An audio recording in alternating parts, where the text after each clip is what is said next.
السلام عليكم ورحمة الله. الحمد لله وحده والصلاة والسلام على من لا نبي بعده.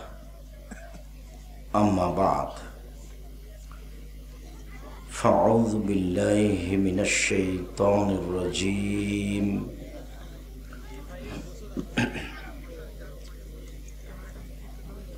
يا أيها الذين آمنوا كتب عليكم الصيام كما كتب على الذين من قبلكم لعلكم تتقون.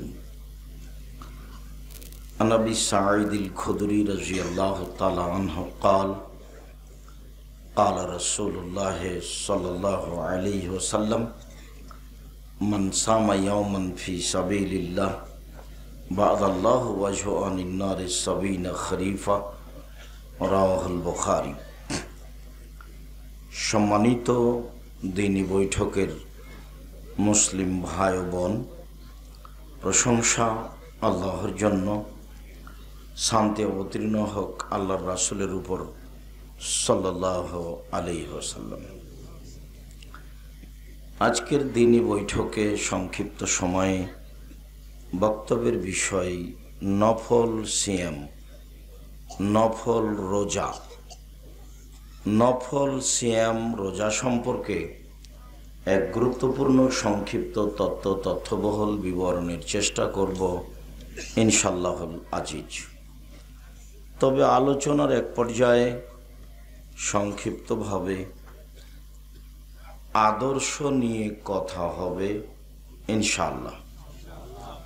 সম্মানিত দিনী ভাই বোন, ইবাদতের জগতে ব্যতিক্রম ভিন্ন ধরনের ইবাদত হলো সিয়াম। ইবাদতের জগতে সবচেয়ে দামি ভিন্ন ধরনের ব্যতিক্রম ইবাদত হলো সিয়াম, যেই ইবাদতের সাথে আর কোনো ইবাদতের মিল নেই। এটা আগে জেনে বুঝে বিবেচনা করলে সিয়াম রাখা সহজ হবে। উল্লেখ্য যে আমরা আলোচনায় সিয়াম শব্দটি ব্যবহার করব, রোজা নয়। রোজা মানে হলো উপবাস থাকা, আর সিয়াম মানে হলো বিরত থাকা। শরীয়তের পরিভাষায় ফজরের পর থেকে নিয়ে সূর্য ডোবা পর্যন্ত খাওয়া পান করা, স্ত্রী মিলন, যাবতীয় অপছন্দ কথা ও কর্ম থেকে বিরত থাকার নাম সিয়াম। যদি অপছন্দ কথা কর্মে জড়িয়ে পড়ে তখন আরও সিয়াম থাকবে না, তখনও রোজা থাকবে। আর রোজা মানে হলো উপবাস থাকা, না খেয়ে থাকা, যার কারণে নামগতভাবে অমিল থাকায় আমরা সিয়াম শব্দ ব্যবহার করব, আলোচনায় আপনাদের জন্য অসুবিধা না হয়। আর যেহেতু সিয়াম শব্দ কোরআনেও আছে, হাদিসেও আছে, রোজা শব্দ কোরআনেও নেই, হাদিসেও নেই। সলাত শব্দ কোরআনেও আছে, হাদিসেও আছে। নামাজ শব্দ কোরআনেও নেই, হাদিসেও নেই। জাহান্নাম শব্দ কোরআনেও আছে, হাদিসেও আছে। দোজখ শব্দ কোরআনেও নেই, হাদিসেও নেই। জান্নাত শব্দ কোরআনেও আছে, হাদিসেও আছে। বেহেশত শব্দ কোরআনেও নেই, হাদিসেও নেই। আল্লাহ শব্দ কোরআনেও আছে, হাদিসেও আছে। খোদা শব্দ কোরআনেও নেই, হাদিসেও নেই। তো চলছে কিভাবে? চাঁপাই নবাবগঞ্জের ভাষায় গায়ের জোরে চলছে। মানে কেউ যদি বলে চলবে না, তাহলে আর একজন হুজুর খেপে যায়, কে বলছে চলবে না? তো ওর কথাও ঠিক চলছে। তো কেউ যদি বলে কে বলছে চলবে না, এই যে চলছে, তাহলে তো কথাও ঠিক চলছেই। তো মানুষ তো বলছে এই রোজা থাকবে না, রোজা থাকবে না। মানুষ তো বলছে নামাজ পড়েছো, নামাজ পড়েছো। তো চলছে, সবাই বলছে, সবাই বুঝে। কিন্তু কে কি বুঝে? কে কি বুঝে? আল্লাহর নবী বললেন যে বিদ্যা উঠে যাবে, মূর্খতা বেড়ে যাবে। আল্লাহর নবী বললেন যে ইরফাল ইলম, বিদ্যা উঠিয়ে নেওয়া হবে, ওয়া ইয়ানজিলুল জাহাল, মূর্খতা বর্ষণ হবে। আমরা তো জানি যে বৃষ্টি বর্ষণ হয়, তা আল্লাহর নবী বলছেন যে মূর্খতা বর্ষণ হবে, তা আরো জটিল হয়ে গেল না? 20 বছর পূর্বে গোদাগাড়ি থানায় যত মানুষ শিক্ষিত ছিল, এখন তার চেয়ে বেশি না কম? বেশি। তাহলে আল্লাহর নবী মিথ্যা কথা বলেছেন, নাউজুবিল্লাহ মিন যালিক। তাহলে আমরাই বুঝিনি যে বিদ্যা কি জিনিস আর মূর্খতা কি জিনিস, যার কারণে আমাদের কাছে ধরা পড়ে না। আমরা যেটা দেখতে পাচ্ছি যে বিদ্যায় বেড়ে চলেছে, কই সমস্যা তো হয় না। সবাই বলছে এই যে আমার ছেলে মাস্টার ডিগ্রি পাস, ও বলছে আমার ছেলে বড় ডাক্তার, তো সবারটাই তো চলছে, তাহলে ঠিকই তো আছে, বিদ্যা বেড়ে চলেছে। তাহলে আল্লাহ রাসূল যে বলেছেন মূর্খতা উঠে বেড়ে যাবে, বিদ্যা উঠে যাবে, তো এইটা কি দিয়ে বুঝতে হবে? তো এইটা তাহলে 1 মিনিট বুঝাই, তারপরে আগে বাড়ি। আমাদের গোদাগাড়ি থানার একটা মেধাবী ছেলে, কথার কথা, লন্ডন থেকে পড়ে এসেছে, বড় ডাক্তার, পিজি হাসপাতালে ডাক্তারি করে, 3 লক্ষ টাকা মাসে বেতন। তো একদিন আমাদের গোদাগাড়িতে পল্লী অঞ্চলে এই গ্রামে আসলো, দিলশাদপুর গ্রামে, গাড়ি থেকে নামলো, বড় ডাক্তার, গ্রামবাসী চেয়ে আছে, মেধাও ভালো ছিল, সবার সাথে ভালো কথা বলে, সবাই ভালোবাসে, মা চাচি আমাদের ছেলে। গাড়ি থেকে নামলো, দাড়ি চাঁচা আছে, গলায় টাই আছে, প্যান্টটা টাকনোর নিচে আছে, হাতে সিগারেট আছে, এভাবে গাড়ি থেকে নামলো। একটু পরে দেখলাম বৌমা গাড়ি থেকে নামলো, গায়ে হালকা হালকা কাপড় আছে। একটু পরে দেখলাম পুতিন নাতনি গাড়ি থেকে নামলো, গায়ে কাপড় নাই তেমন। দেখি গাড়ির পিছন দিকে কুকুর আছে। তাহলে এখন যদি কেউ চিন্তা ভাবনা করে, বুঝে, যে তাহলে ধরা পড়বে যে আসলে বিদ্যা বেড়েছে না কমেছে। আর একটা কথা, যে ও যখন বড় ডাক্তার, ও যখন প্রেসক্রিপশন লিখে, তখন ও জানে যে যে ওষুধ লিখছে তার চেয়ে ভালো কোম্পানি আছে, কিন্তু এইটা লিখলো কেন? ওই কোম্পানি তাকে টাকা দেয়। তাহলে সে আসলেই শিক্ষিত, এই কথাটাই বলা ভুল, এটা একটা আস্ত প্রতারক, একটা আস্ত প্রতারক। গ্রামবাসীকে ফাঁকি দেয়, বাপ চাচাকে ফাঁকি দেয়, জাতিকে ফাঁকি দেয়। সাথে সাথে এত লাগে যে জানে যে এতগুলো পরীক্ষা দেওয়া লাগবে না, 4-5টা পরীক্ষা দিয়েছে এমনিতেই। বড় ডাক্তার, ভালো বুঝে, সবাই বলছে, সবাই তখন নির্দ্বিধায় টাকা খরচ করছে। আর আমাদের দিলশাদপুর গ্রামে অনেক অকেজো ছেলে আছে, সেইগুলোকে কাজে না রেখে সব বেটি ছেলে রেখেছে সাথে। সব মিলে একটু দেখো তো ছেলে আসলেই কি এ শিক্ষিত? সব মিলে কি হলো? সব মিলে হয়নি। অতএব আল্লাহ রাসূল বলেছেন বিদ্যা উঠে যাবে, মূর্খতা বেড়ে যাবে, এ কথাই ঠিক। আমি আর আপনি, আমার বোন আর আপনার বোন, আমার বাপ আর আপনার বাপ আসলে বুঝতে পারিনি বিদ্যা কাকে বলে। যে বিদ্যায় জাতির উপকার করে সেই বিদ্যাকে কি বলে? বিদ্যা। তবে বিদ্যা যে জাতির ক্ষতি করে, এ কথা আল্লাহ নবীও বলছেন। আল্লাহ নবী বলছেন, আউযু বিকা মিন ইলমিন লা ইয়ানফা, আল্লাহ তোমার কাছে এই বিদ্যা চায় না যেটা উপকার করে না। আল্লাহ তোমার কাছে এই বিদ্যা চায় না যেটা উপকার করে না। আল্লাহ তোমার কাছে আমি এই বিদ্যা চাই না যেটা উপকার করে না। তাহলে বিদ্যা উপকার করবে না, এটার নাম বিদ্যা। নাহলে কেন এভাবে বলছে? অমিন কলবিন লা ইয়াখশা, ওই অন্তর চায় না যেটা তোমাকে ভয় করে না। ওই অন্তর চায় না যেটা তোমাকে ভয় করে না। অমিন দাওয়াতিন লা ইস্তাজাবু লাহা, ওই দোয়া করতে চায় না যেটা কবুল হবে না। ওই দোয়া করতে চায় না যেটা কবুল হবে না। ওই দোয়া করতে চায় না যেটা কবুল হবে না। একসাথে কথাগুলি বলতে থাকলেন। তাতে তিনি বললেন যে ওই বিদ্যা চায় না যে বিদ্যা উপকার করে না। তাহলে মানুষের কাছে বিদ্যা থাকলেও যদি তার উপকার না করে, তাহলে এটা মূলত বিদ্যা নয়। এখন আমাদের গ্রামপল্লী অঞ্চল, বহু মেয়ে মানুষ এখানে এসেছে। বেশ ভালো, মেয়েটা মেধা ভালো, ভালো পড়াশোনা করে।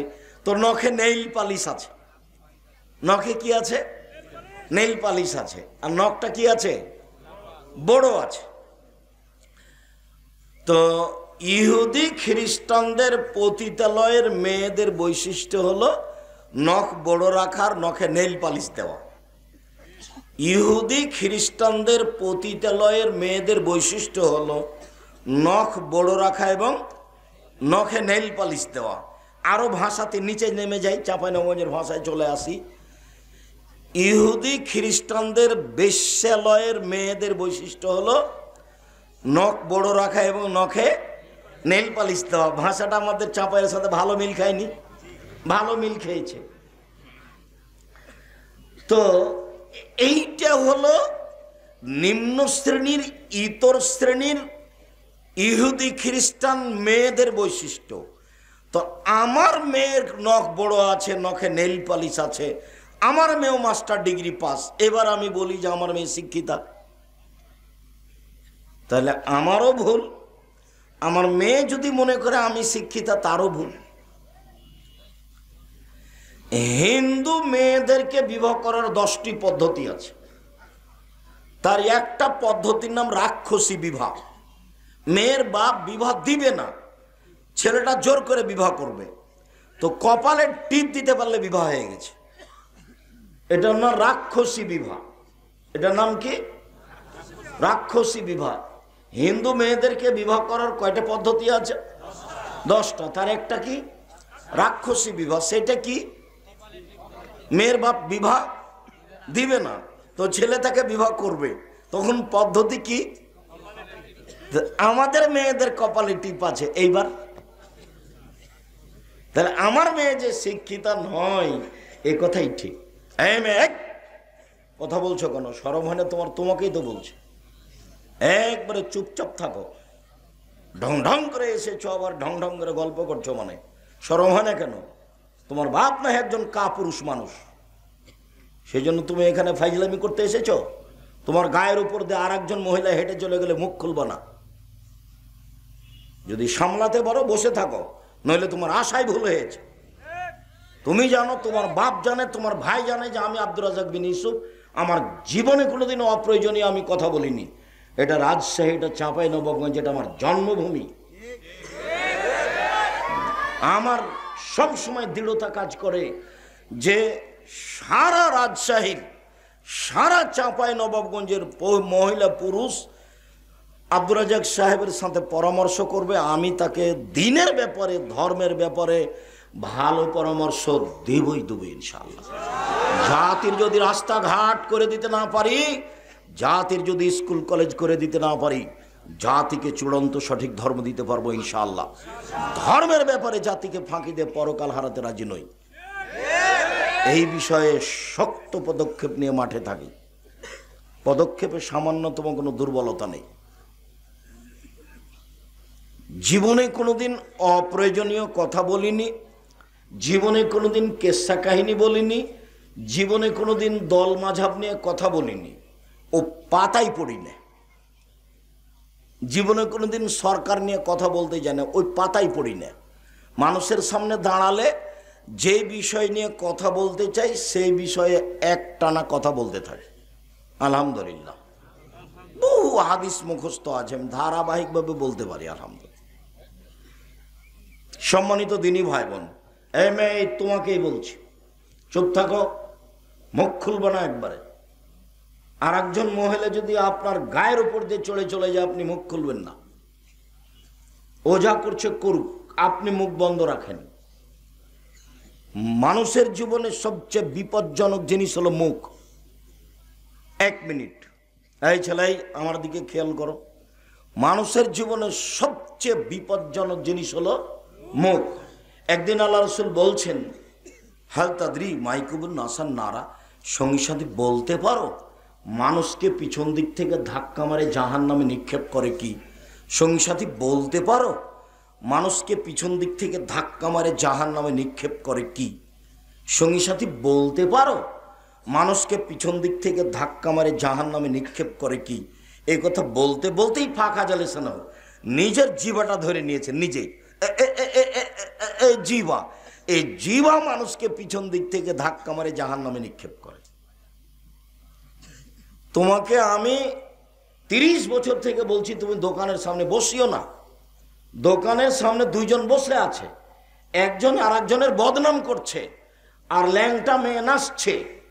তো আমি বলেছি আপনি ওখানে গিয়ে বসবেন না। আপনি ওখানে গেছেন জিনিস কিনতে, 1 কেজি লবণ নেবেন, 250 মরিচ নেবেন, টাকা দিয়ে চলে আসবেন। ওখানে আপনি বসলেন কেন? আপনি ওখানে বসেছেন, ওরা বদনাম করছিল একজনের, তখন আপনি খালি বলেছেন হ্যাঁ আসলে ঠিকই বলেছিস, ও আসলেই খারাপ। তা আপনি যে বললেন যে ও আসলেই খারাপ, আপনি কিন্তু তাহাজ্জুদ পড়েন, 50 বছর থেকে তাহাজ্জুদ পড়ে আসছেন, সব নাকি এক পাল্লায় দেন, আর আসলেই খারাপ এটা এক পাল্লায় দেন, হবে না, সব গেছে, টিকতে পারবেন না। এটার নাম বদনাম, এটা মানুষের সাথে জড়িত পাপ। খামাখা বোকা ছেলে তোমরা একটা সিগারেটের পাল্লায় পড়ে অমুকের চরিত্র ফুলের মতো পবিত্র কেন?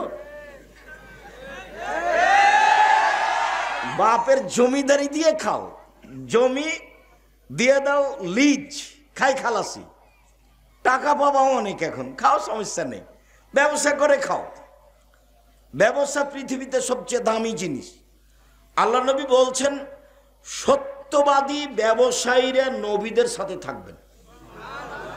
ব্যবসা করে খাও, শেষ পথ আছে একটা, দিন মজুরি করে খাবো, কিষান কামলা দিয়ে পাট খেটা খাবো, আর এর পর্যায়ে এটাও যদি না পারি ভিক্ষা করে খাবো। এটা ভালো নয়, তবে জায়েজ। দোকানে বসে মানুষের বদনাম করে পরকাল হারাবো মানে, আর মানুষের পিছনে পিছনে একটা সিগারেটের পাল্লায় পড়ে ঘুরবো মানে, ওখানে কেন আমি? না, কোনো দিন নাই। তুমি আমার বক্তব্যের সময় মুনাফিকি করিও না, তোমার জন্য এসেছি আমি তোমার বাড়ির মানুষ, এ কথাই ঠিক, তবে আমি সব সময় আসতে পারি না, এ কথাও ঠিক। আমি এই গ্রামের সন্তান, এই গ্রামের মানুষ আমি, এ কথাই ঠিক। চাঁপাইনবাবগঞ্জের মানুষ আমি, এ কথাই ঠিক। আপনার সাথে আমার ভালোবাসার সামান্যতম দুর্বলতা নেই, এ কথাই ঠিক।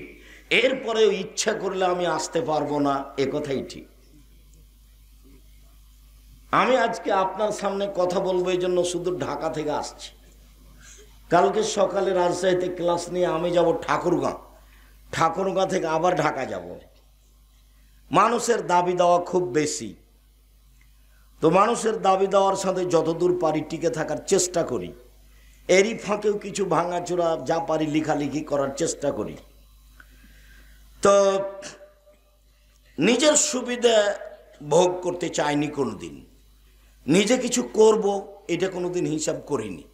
জাতির সামনে লৌকিকতা দেখিয়ে কিছু করব এটা প্রয়োজন মনে করিনি, কোনোদিন প্রয়োজন মনে করিনি পোশাক দিয়ে মান অর্জন করতে হবে, কোনোদিন প্রয়োজন মনে করিনি বিজ্ঞাপন পোস্টার দিয়ে মান অর্জন করতে হবে, এইটা কোনোদিন প্রয়োজন মনে করিনি। বিমানবন্দরে যে কোনো জায়গাতে দেশে বিদেশে গেলেই দেখি খালি পিছনে পিছনে মানুষ এমনি দৌড়াচ্ছে, বলে যে কি লাগবে বলেন, কি করতে হবে। কোনোদিন সুবিধা সম্মান ভোগ করার জন্য কোনোদিন চিন্তা করিনি। রূপকভাবে কোনোদিন কারো বক্তব্য দেখে বক্তব্য শিখিনি, বাস হাদিস মুখস্থ করেছি, অনুবাদ করি, আলহামদুলিল্লাহ। আর শক্তভাবে তদন্ত করি। সহজে কোনো কথা নিয়ে কেউ হাসি খেলি করবে এটা পারবে না, একবারে ঘুঘুরা তুলে দেব, মানে ওই দিক খুব শক্ত আছে, আলহামদুলিল্লাহ, ইনশাআল্লাহ, আলহামদুলিল্লাহ। এই যে বলেছি 30 বছর হলে যে দোয়া মিথ্যে, এই যে বলেছি যে এক পাতা একবার দোয়া খাতম করুন, এক পাতা, এমন কোন মায়ের বেটা পৃথিবীতে জন্ম নেয়নি যে কোনো ভাষায় যে প্রমাণ করতে পারে এটা আল্লাহ নবীর দোয়া। আমার বুকে বল আছে, আমার একটা সাহস কাজ করে, আমি কোরআন হাদিস বুঝি, ভাঙাচোরা হলেও বুঝি। আর বড় বড় বিদ্বান আমার সামনে থাকে, ফতোয়া বোর্ড যেদিন হয়, যারা দেশ বিদেশের, যারা সৌদি আরব থেকে এসেছে, যারা ইন্ডিয়া থেকে এসেছে বড় বড় বিদ্বান, তারা আমার সামনে থাকে, তারাও সম্মান করে চলার চেষ্টা করে, অথচ আমি মনে করি আমি কিছুই না। তো আমার চর্চাতে এগুলো মিথ্যা, এগুলো ধর্ম নয়। যার কারণে আমি বলেছি দেশের শতকরা 95 জন বক্তা মিথ্যু। কেউ খালি যদি বলে আমার সামনে যে আমার বক্তার মিথ্যা দেখান, তো ওকে একেবারে মাটিতে মিশিয়ে দেব। খালি মুখ খুললেই দেখাবো যে এটাই মিথ্যা, এটা মিথ্যা, এটা মিথ্যা। প্রমাণ করাও দেখি। 98 জন মুফাসসির মিথ্যুক বলেছি। কতজন শতকরা? 98 জন মুফাসসির মিথ্যুক। আমার এক চাচাতো ভাই মারা গেছেন, ও সুলতানগঞ্জে বক্তব্য শুনতে এসেছে এক মুফাসসির, আমি নাম বলছি। তো গিয়ে বলছে তাফসির যে করলো, খুব যোগ্য আলেম, কি তাফসির করলো ভাই, তোর ওগুলো জানিস না? আহারে ঠিক আছে, আমি জানি না, তো কি সেটা বলেন না।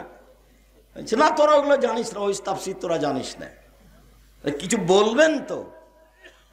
বলছে তাফসিরে বলল, জীবনে এটা শুনিনি, যে আদম আলাইহিস সালাম ঘুম থেকে উঠে দেখেন পাশে একজন সুন্দরী মহিলা বসে আছেন, হাওয়া। তো একটু হাত বাড়ালছেন, তখন ফেরেশতা বলছেন থামেন। তো আদম আলাইহিস সালাম বলছেন কেন? বলে মোহর দিতে হবে। ফেরেশতা বলছেন কি? মোহর দিতে হবে। তো আদম আলাইহিস সালাম বলছেন যে মোহর আবার কি? মোহর কি জিনিস? তখন ফেরেশতা বলছেন 1000 বার মুহাম্মাদের নামে দুরূদ পড়ে দিতে হবে, এইটা হলো মোহর। আমার চাচাতো ভাই মুফাসসিরের তাফসীর শোনাচ্ছে। তখন আমি আমার চাচাতো ভাইকে বললাম ওই মুফাসসিরকে 80 লাঠি পিটাতে হবে। হতো আমি দিলাম। কেন? উনি আদম আলাইহিস সালামের উপরে মিথ্যা আরোপ করেছেন। আল্লাহ বলেছেন আদমকে আমি সব কিছু শিখিয়ে দিয়েছি। পৃথিবীতে সবচেয়ে বড় বিদ্বানকে? আদম আলাইহিস সালাম। আদম আলাইহিস সালামের চেয়ে বড় বিদ্বান পৃথিবীতে কেউ জন্ম নেয়নি। আল্লাহ বলছেন ওয়াল্লামা আদামাল আসমা কুল্লাহা, সব কিছুর নাম পৃথিবীতে যা ছিল, যা আসবে, কিয়ামত পর্যন্ত যা হবে সব আদম জানতেন। পৃথিবীর সবচেয়ে বড় বিদ্বান সব জানতেন, আর বউকে কিভাবে হালাল করতে হবে সেটাই জানতেন না। ধর্ম পাগল হয়ে গেছে। ধর্ম রাজশাহী চামচের হাওয়াই লাড্ডু, दोनों हाथ में लड्डू हो, जो चाहे उसको खा ले, जो चाहे उसको छोड़ दे। ভুল হিসাব। আপনার মুফাসসিরকে তওবা করতে হবে, বলে দিলাম। আপনার মুফাসসিরকে তওবা করতে হবে। আপনার মুফাসসিরের তাফসীর বগুড়া নগর মাদ্রাসাতে একজন মুফাসসির বক্তব্য দিয়েছিল, ওই বক্তব্যের এটা একই। বগুড়া নগর মাদ্রাসাতে এক মুফাসসির বলছে যে আব্দুল কাদের জেলানির বাড়িতে একটা ভিক্ষুক এসেছিল। তো আব্দুল কাদের জেলানির মা ভিক্ষা দিতে গেছে। তখন ভিক্ষুক আব্দুল কাদের জেলানির মাকে দেখে আসক্ত হয়েছে। তো আব্দুল কাদেরের মন খারাপ হয়ে গেছে পেটের ভিতর থেকে। তো পেটের ভিতর থেকে বের হয়ে ভিক্ষুককে মেরে দিয়েছে।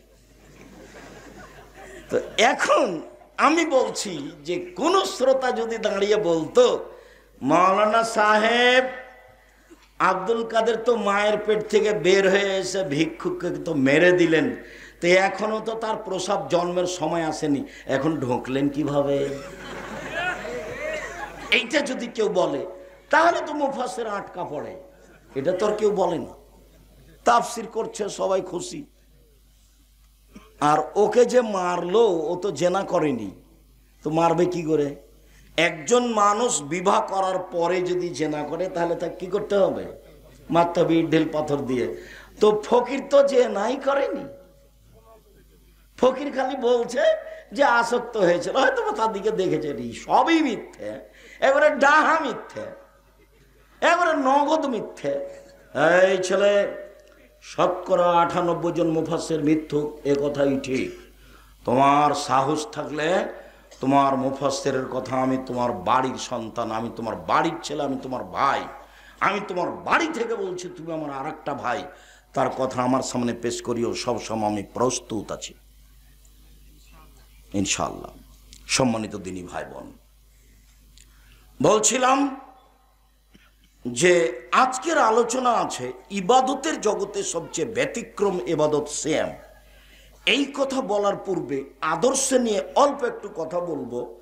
সেটা হলো এই আদর্শ কি জিনিস। সব হাদিস এখানে এমন দেখেন তো, এই ছেলেরা, ওই যে মেয়েটা চিল্লাচ্ছে তোমরা শুনতে পাও না? আমাদের মুরব্বী, তোমরা কিভাবে দায়িত্ব পালন করো? ওই যে বোকা মেয়েটা হ্যাঁ হ্যাঁ করে চিল্লাচ্ছে, তোমরা শুনতে পাও না? আমার কানে আসে। তোমরা একবারে সতর্ক করো, কোনো মহিলা মুখ খুলতে পাবে না, এখানে ভোট দিতে আসেনি।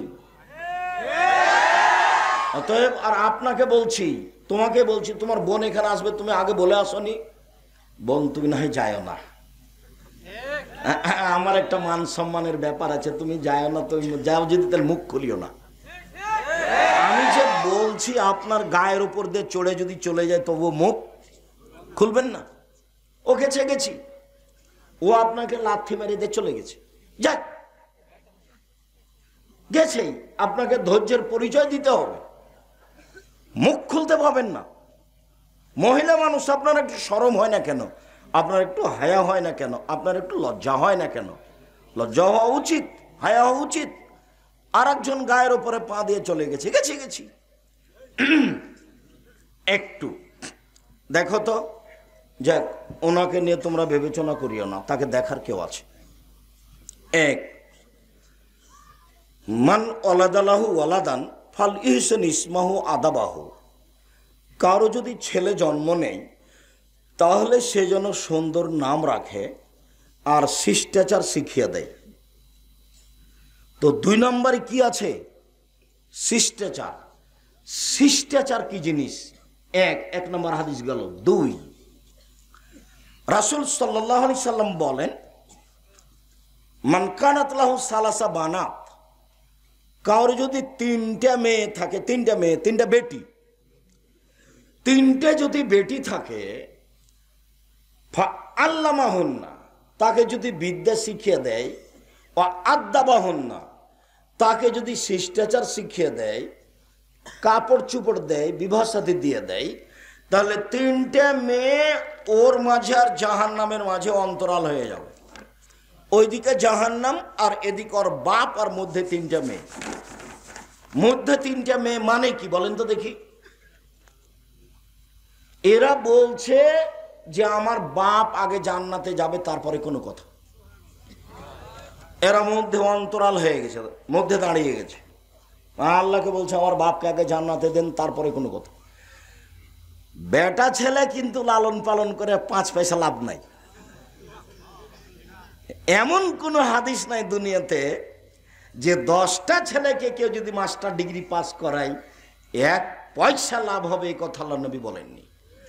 তো মানুষ করবে কেন, পড়াবে কেন? জন্ম দিয়েছে এই জন্য। তাহলে ছেলেকে পড়াবে কেন? জন্ম দিয়েছে এই জন্য। থামেন আব্দুর রাজ্জাক সাহেব, থামেন, একটা কথা ধরা পড়ে গেল আপনার কথার সাথে। কি? আমরা তো বহুমত যে ভালো ছেলে বাপের জন্য দোয়া করবে, ওয়ালাদুন সালে। ওরে, ওটা শুধু ছেলে নয়, ওটা মেয়েও।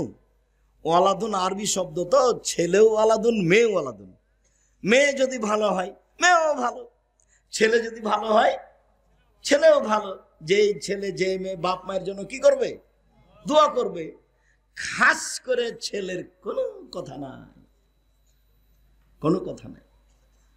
10টা ছেলেকে মাস্টার ডিগ্রি পাস করালে বাপের 1 পয়সা লাভ হবে পরকালীন হিসাবে, এই কথা আল্লাহ নবী বলেননি। আবার বলছেন 3টা মেয়ের যদি লালন পালন করে, বিবাহ সাথী দিয়ে দেয়, শিষ্টাচার শিখিয়ে দেয়, তাহলে মেয়ে 3টে কুন্না লাহু হিজাবান মিনান নারে, মেয়ে 3টি অন্তরাল হয়ে যাবে জাহান্নাম থেকে বাঁচানোর জন্য। এদিকে আছে বাপ, ওদিকে আছে জাহান্নাম, মধ্যে কারা আছে? মেয়েরা। মেয়ের অনেক দাম, মেয়ের অনেক দাম। সেটা এদেশের লোক বুঝে না তো, 3টে মেয়ে হয়েছে তখন বউ তালাক দিবে। হুঁচলা তো তোর কারণে তো মেয়ে হলে যদি বলিস, তাহলে যদি বউ তালাক দিবি কেন? এখন বোকাম। এ তো চাঁপাইনবাবগঞ্জের বিবাহ শাদীর মতোই হলো। তার মানে চাঁপাইনবাবগঞ্জে বিবাহের শুরু থেকে শেষ পর্যন্ত একটা কাজও জায়েজ নয়, সবই হারাম। বউ দেখার পদ্ধতি হারাম, বায়না প্রথা হারাম, বিবাহ পড়ানো নীতি হারাম, থোবড়া হারাম, ক্ষীর কাঁচে হারাম, বরন্তা হারাম, যা আছে সবই হারাম। আব্দুর রাজ্জাক সাহেব কোনটা হালাল একটা যে আমি খুঁজে পাই না, সবই যে হারাম। বড় বড় বেটি ছেলে গীত গাইছে, দিয়ে বলছে যে গ্রামবাসী আমরা 1000 টাকা পাবো, সবাই টাকা নিবে, দিয়ে মহিলাটার মুখের উপরে গামছা দিয়ে বসে আছে, ক্ষীর খাও, ক্ষীর কাঁচে, ক্ষীর খাও। আচ্ছা, সারা গ্রামের লোক ওই মেয়েটার মুখে ক্ষীর তুলে দিবে, ও কি বউ নাকি? ছি, ও তো যুবতী মেয়ে। ওই মেয়েটা যুবতী নয়? তো সারা গ্রামের লোকজন, ছেলেরা, যুবকেরা তার মুখে ক্ষীর তুলে দিবে, এবার কোন কথা? এ কোন নোংরা কথা? ধর্ম কি পাগল হয়ে গেছে নাকি? নোংরা নীতি হলে কি এমন নোংরা নীতি হবে?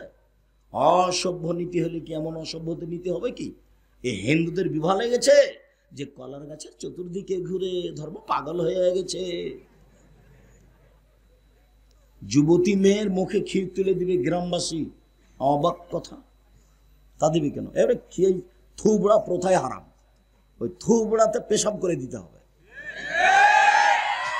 যেমন ডুলি বিবি নীতিতে পেশাব করে দিতে হবে, এমন ভাবে ডুলি বিবি থুবড়া ভুলে যেতে হবে। 20 বছর পরে যদি কেউ বলে, 30 বছর পরে যে থুবড়া করলে হতো, তখন আর 5 জন বলবে থুবড়া কি জিনিস গো, থুবড়া কি জিনিস। এইভাবে ভুলে যেতে হবে। এটা এত খারাপ, ডুলি বিবি এত খারাপ যে এমন ভাবে ভুলে যেতে হবে যে 30-40 বছর পরে যদি কেউ ডুলি বিবি শব্দটা উল্লেখ করে, তো ওই সময়কার যুবকেরা বলবে ডুলি বিবি কি জিনিস, আমাদের তো জানা নাই। এইরকম ভাবে বলতে হবে এবং এইরকম ভাবে একে অনীহা করতে হবে। সব আদর্শ বিরোধী। এই ছেলে অত্র হাদিসে 2 নম্বরে যেটা আছে, সেটা মেয়েকে কি করে দিল? শিষ্টাচার শিখিয়ে দিল। শিষ্টাচার কি জিনিস? 3, মান কানাত লাহু জারিয়া, কারো যদি একটা কাজের মেয়ে থাকে, তাকে যদি শিখিয়ে দেয়, সুন্দর শিখিয়ে দেয়, শিষ্টাচার শিখিয়ে দেয়, সুন্দর শিষ্টাচার শিখিয়ে দেয়, তাহলে তার ডবল নেকি। শিষ্টাচার কি জিনিস? 3, 4 আল্লাহ রাসূল বলছেন, আনফিক আলা রিয়ালিক মিন তাওলিক, তোমার উপার্জিত সম্পদ থেকে ছেলে মেয়েকে শিখিয়ে দাও, লালন পালন করো। তুমি বাপ, তোমার ছেলে মেয়েকে পড়াও বাপের জমিদারি দিয়ে, নইলে দিন মজুরি করে, নইলে ভিক্ষা করে পড়াও। ছেলে ভিক্ষা করবে না। বাপ শেষ পর্যন্ত ছেলে মেয়েকে কি করে পড়াবে? ভিক্ষা করে। এটা হলো উপার্জনের শেষ পথ। এরপরও ছেলে ভিক্ষা করতে যাবে না, ছেলে টোকাই হতে যাবে না, পাবে না। মেয়ে গার্মেন্টসে যেতে পাবে না। বাপ শেষ পর্যন্ত কি করে ছেলে মেয়েকে খাওয়াবে? ভিক্ষা করে। এটা হলো উপার্জনের কি শেষ পথ। আমি তো বলছি, আপনার বাপের জমিদারি আছে, জমি লিজ দিয়ে খান, কোনো সমস্যা নেই। বাপের জমিদারি খাবেন কেন? কাজ করে খান। আমিও বাপের জমিদারি খেতে রাজি নই। ভাগ্য নিয়ে এসেছি, উপার্জন করে খাবো, ব্যবসা করে খাবো। প্রথমে কলার ব্যবসা শুরু করব, 10 বছর পরে দেখবো যে কোটি টাকার ব্যবসা করছি। করবো ইনশাল্লাহ, বসে থাকবো কেন? পৃথিবী অনেক বড়, পৃথিবী অনেক বড়, রুজি উপার্জন করে খাবো। শ্বশুরের কাছে টাকা নিব কেন? যদি চাঁপাই নেবো। এই ছেলেরা শোনো, আমি কিন্তু খুব গর্ব করে বলি, চাঁপাই নেবো যে ছেলেরা, রাজশাহী ছেলেরা নেয় না, যৌতুক নেয় না। যখনই বলি যে রংপুর, রংপুর মানে আব্দুর রাজ্জাক সাহেব কি বলতে চাইলেন? রংপুর মানে, রংপুর মানে বলতে চাইলাম যে বাপে যৌতুক নিয়েছে। রাজশাহী, জি না। তোমরা খবরদার জানি শ্বশুরের কাছে টাকা পয়সা কিছু নিও না। আমারও একটা মান সম্মানের ব্যাপার আছে। ভিক্ষা করা টাকা দিয়ে চাউল কিনে ভাত খেয়ে ইবাদত কবুল হবে? কিন্তু যৌতুকের টাকা দিয়ে চাউল কিনে ভাত খেয়ে ইবাদত কবুল হবে না, যৌতুক হারাম। এমন শক্তভাবে বলেছি যে বাপ বেটা ভিক্ষা করে খাও। এই ভাষা আমি আপনার উপরে বলতে চাচ্ছি না। এটা রাজশাহী, এটা চাঁপাইনবাবগঞ্জ, এটা গোদাগাড়ি। এরা শ্বশুরের টাকা নিয়ে কিছু করতে চায় না। এরা বছর শেষে দিন মজুর, কিষান দিয়ে কামলা দিয়ে খায়, পাট দিয়ে খায়, একটা লুঙ্গি শ্বশুরকে কিনে দেয়। এই স্বভাবের এরা। শ্বশুরের কাছে খাট খাটলা ফার্নিচার কিছু নিবা না, মোটর সাইকেল এগুলো কিছু নিবা না। 24 ঘন্টার মধ্যে যে নিয়ে থাকলো ফেরত দিবা। আসসালামু আলাইকুম আব্বা, মোটর সাইকেলটা নিয়েছিলাম, এই যে নিয়ে নেন। আব্দুর রাজ্জাক সাহেব থামেন, আমার শ্বশুর এটা খুব ভালোভাবে দিয়েছে, খুশি হয়ে দিয়েছে। তো তোমার শ্বশুর খুশি হয়ে দিয়েছে, তো তোমার শ্বশুর একটা স্বভাব দেখাবো তোমাকে। তোমার শ্বশুরের কাছে যদি এখন মানুষ ভিক্ষা চায় তাহলে মাফ করো, মাফ করো, মাফ করো। ফকিরকে তোমার শ্বশুর মাফ করো বলে, আর তোমার শ্বশুর খুশি হয়ে তোমাকে মোটর সাইকেল দিয়েছে? দেয়নি, ঠেলাই পড়ে দিয়েছে। আর না হলে পরিস্থিতি ঠেকাতে গিয়ে দিয়েছে। লোকে কি বলবে, ছেলে কি বলবে, জামাই কি বলবে, কাপুরুষের পরিচয় দিয়ে থাকবে না কোনোদিন। দেখো আমি কিন্তু তোমার বাড়ির মানুষ, আমার জীবনে কোনো মায়ের বেটা আমাকে কিছু বলবে এরকম সাহস রাখে না। আমি আমার জীবনে কোনোদিন মানুষের কাছে পথ খরচ চাইনি, পথ খরচ চাইনি, পাথেও চাইনি। ও আমার সামনে মুখ খুলবে মানে? আমার জীবনে কোনোদিন সেক্রেটারি সভাপতিকে হিসাব করে কথা বলিনি। আমি ওকে উঠাই আর বসাই, ওকে আমি পাল্টা টাকা দিব। জামিয়া সালাফের জুমা মসজিদে খুতবা দিলে বিমান ভাড়া দিই, যাতায়াত টাকা দিই, 10,000 টাকা পাথেও দিই।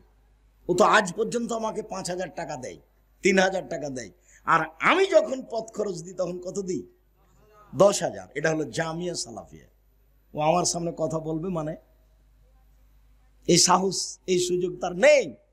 আমার বাপকে মাটি দিয়ে এসে জমি ভাগ করেছি, যদি জমি আমি চিনি একটু টাক, আমার ছোট ভাই চিনেই না। তো জমি ভাগ করে দিয়েছি, মাটি দিয়েছে, জমি ভাগ করে ভাত খেয়েছি। কেউ বলতে পারবে না আব্দুর রাজ্জাক সাহেব আপনার কি? আমরা তো জমি ভালো করে চিনিই না। আমার মাও পছন্দ করতো না জমিতে যাও, আমরাও যাই না। ওই হিসাব নিকেশই নাই, বোনেরাকে ভাগ করে দিয়েছি, ওরা সবটুকু আবাদ করে খায়। সম্মানিত দিনী ভাই বোন, খুব চেষ্টা করি মানুষ কিছু বলবে এই সুযোগ যেন না থাকে।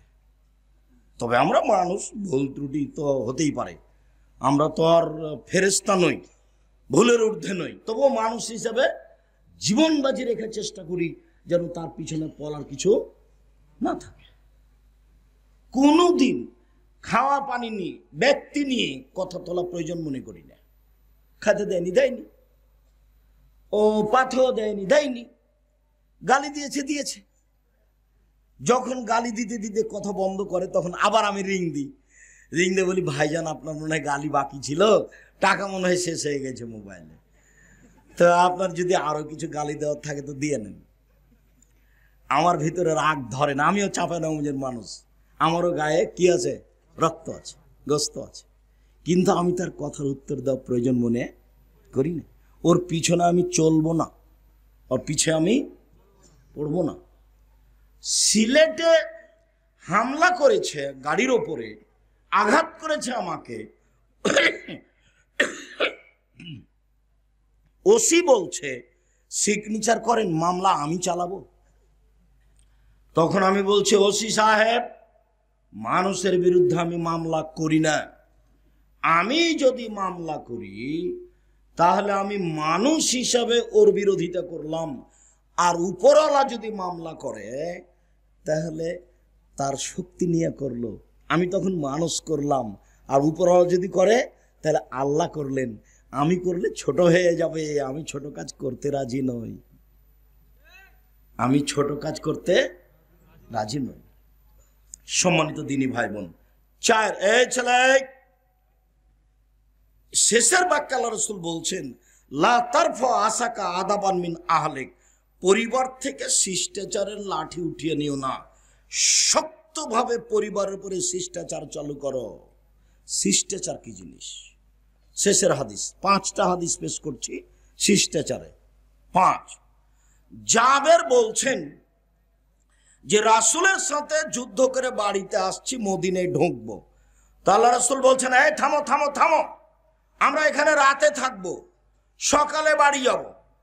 তা আমি জাবের বললাম, আল্লাহর নবী, আমি নতুন বিবাহ করেছি, আমাকে বাড়ি যেতে অনুমতি দেন। ও, তুমি নতুন বিবাহ করেছ, তো কুমারী মেয়ে বিবাহ করেছ না তালাক প্রাপ্তা মেয়ে বিবাহ করেছ?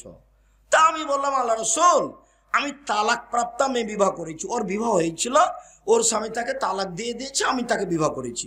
আরে হাল্লা বিক্রাম তুলায় বাহা তুলায় বোকা, তুমি কুমারী মেয়ে কেন বিবাহ করলে না? তুমি তার সাথে খেলতে, ও তোমার সাথে খেলতো। তুমি অবিবাহিতা মেয়ে কেন বিবাহ করলে না? তুমি তার সাথে খেলতে, ও তোমার সাথে খেলতো। আরে তুমি কুমারী মেয়ে কেন বিবাহ করলে না? তুমি তার সাথে খেলতে, ও তোমার সাথে খেলতো।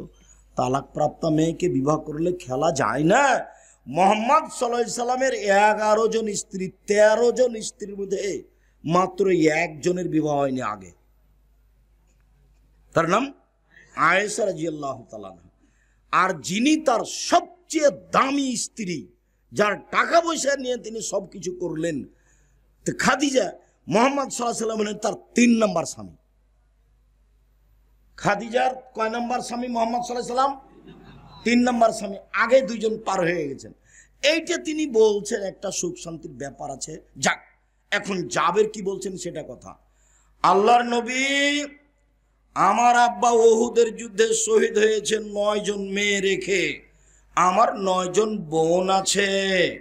আমার 9 জন বোনের সমবয়সের ছোট মেয়েকে বিবাহ করা আমি পছন্দ করিনি 4টা কারণে।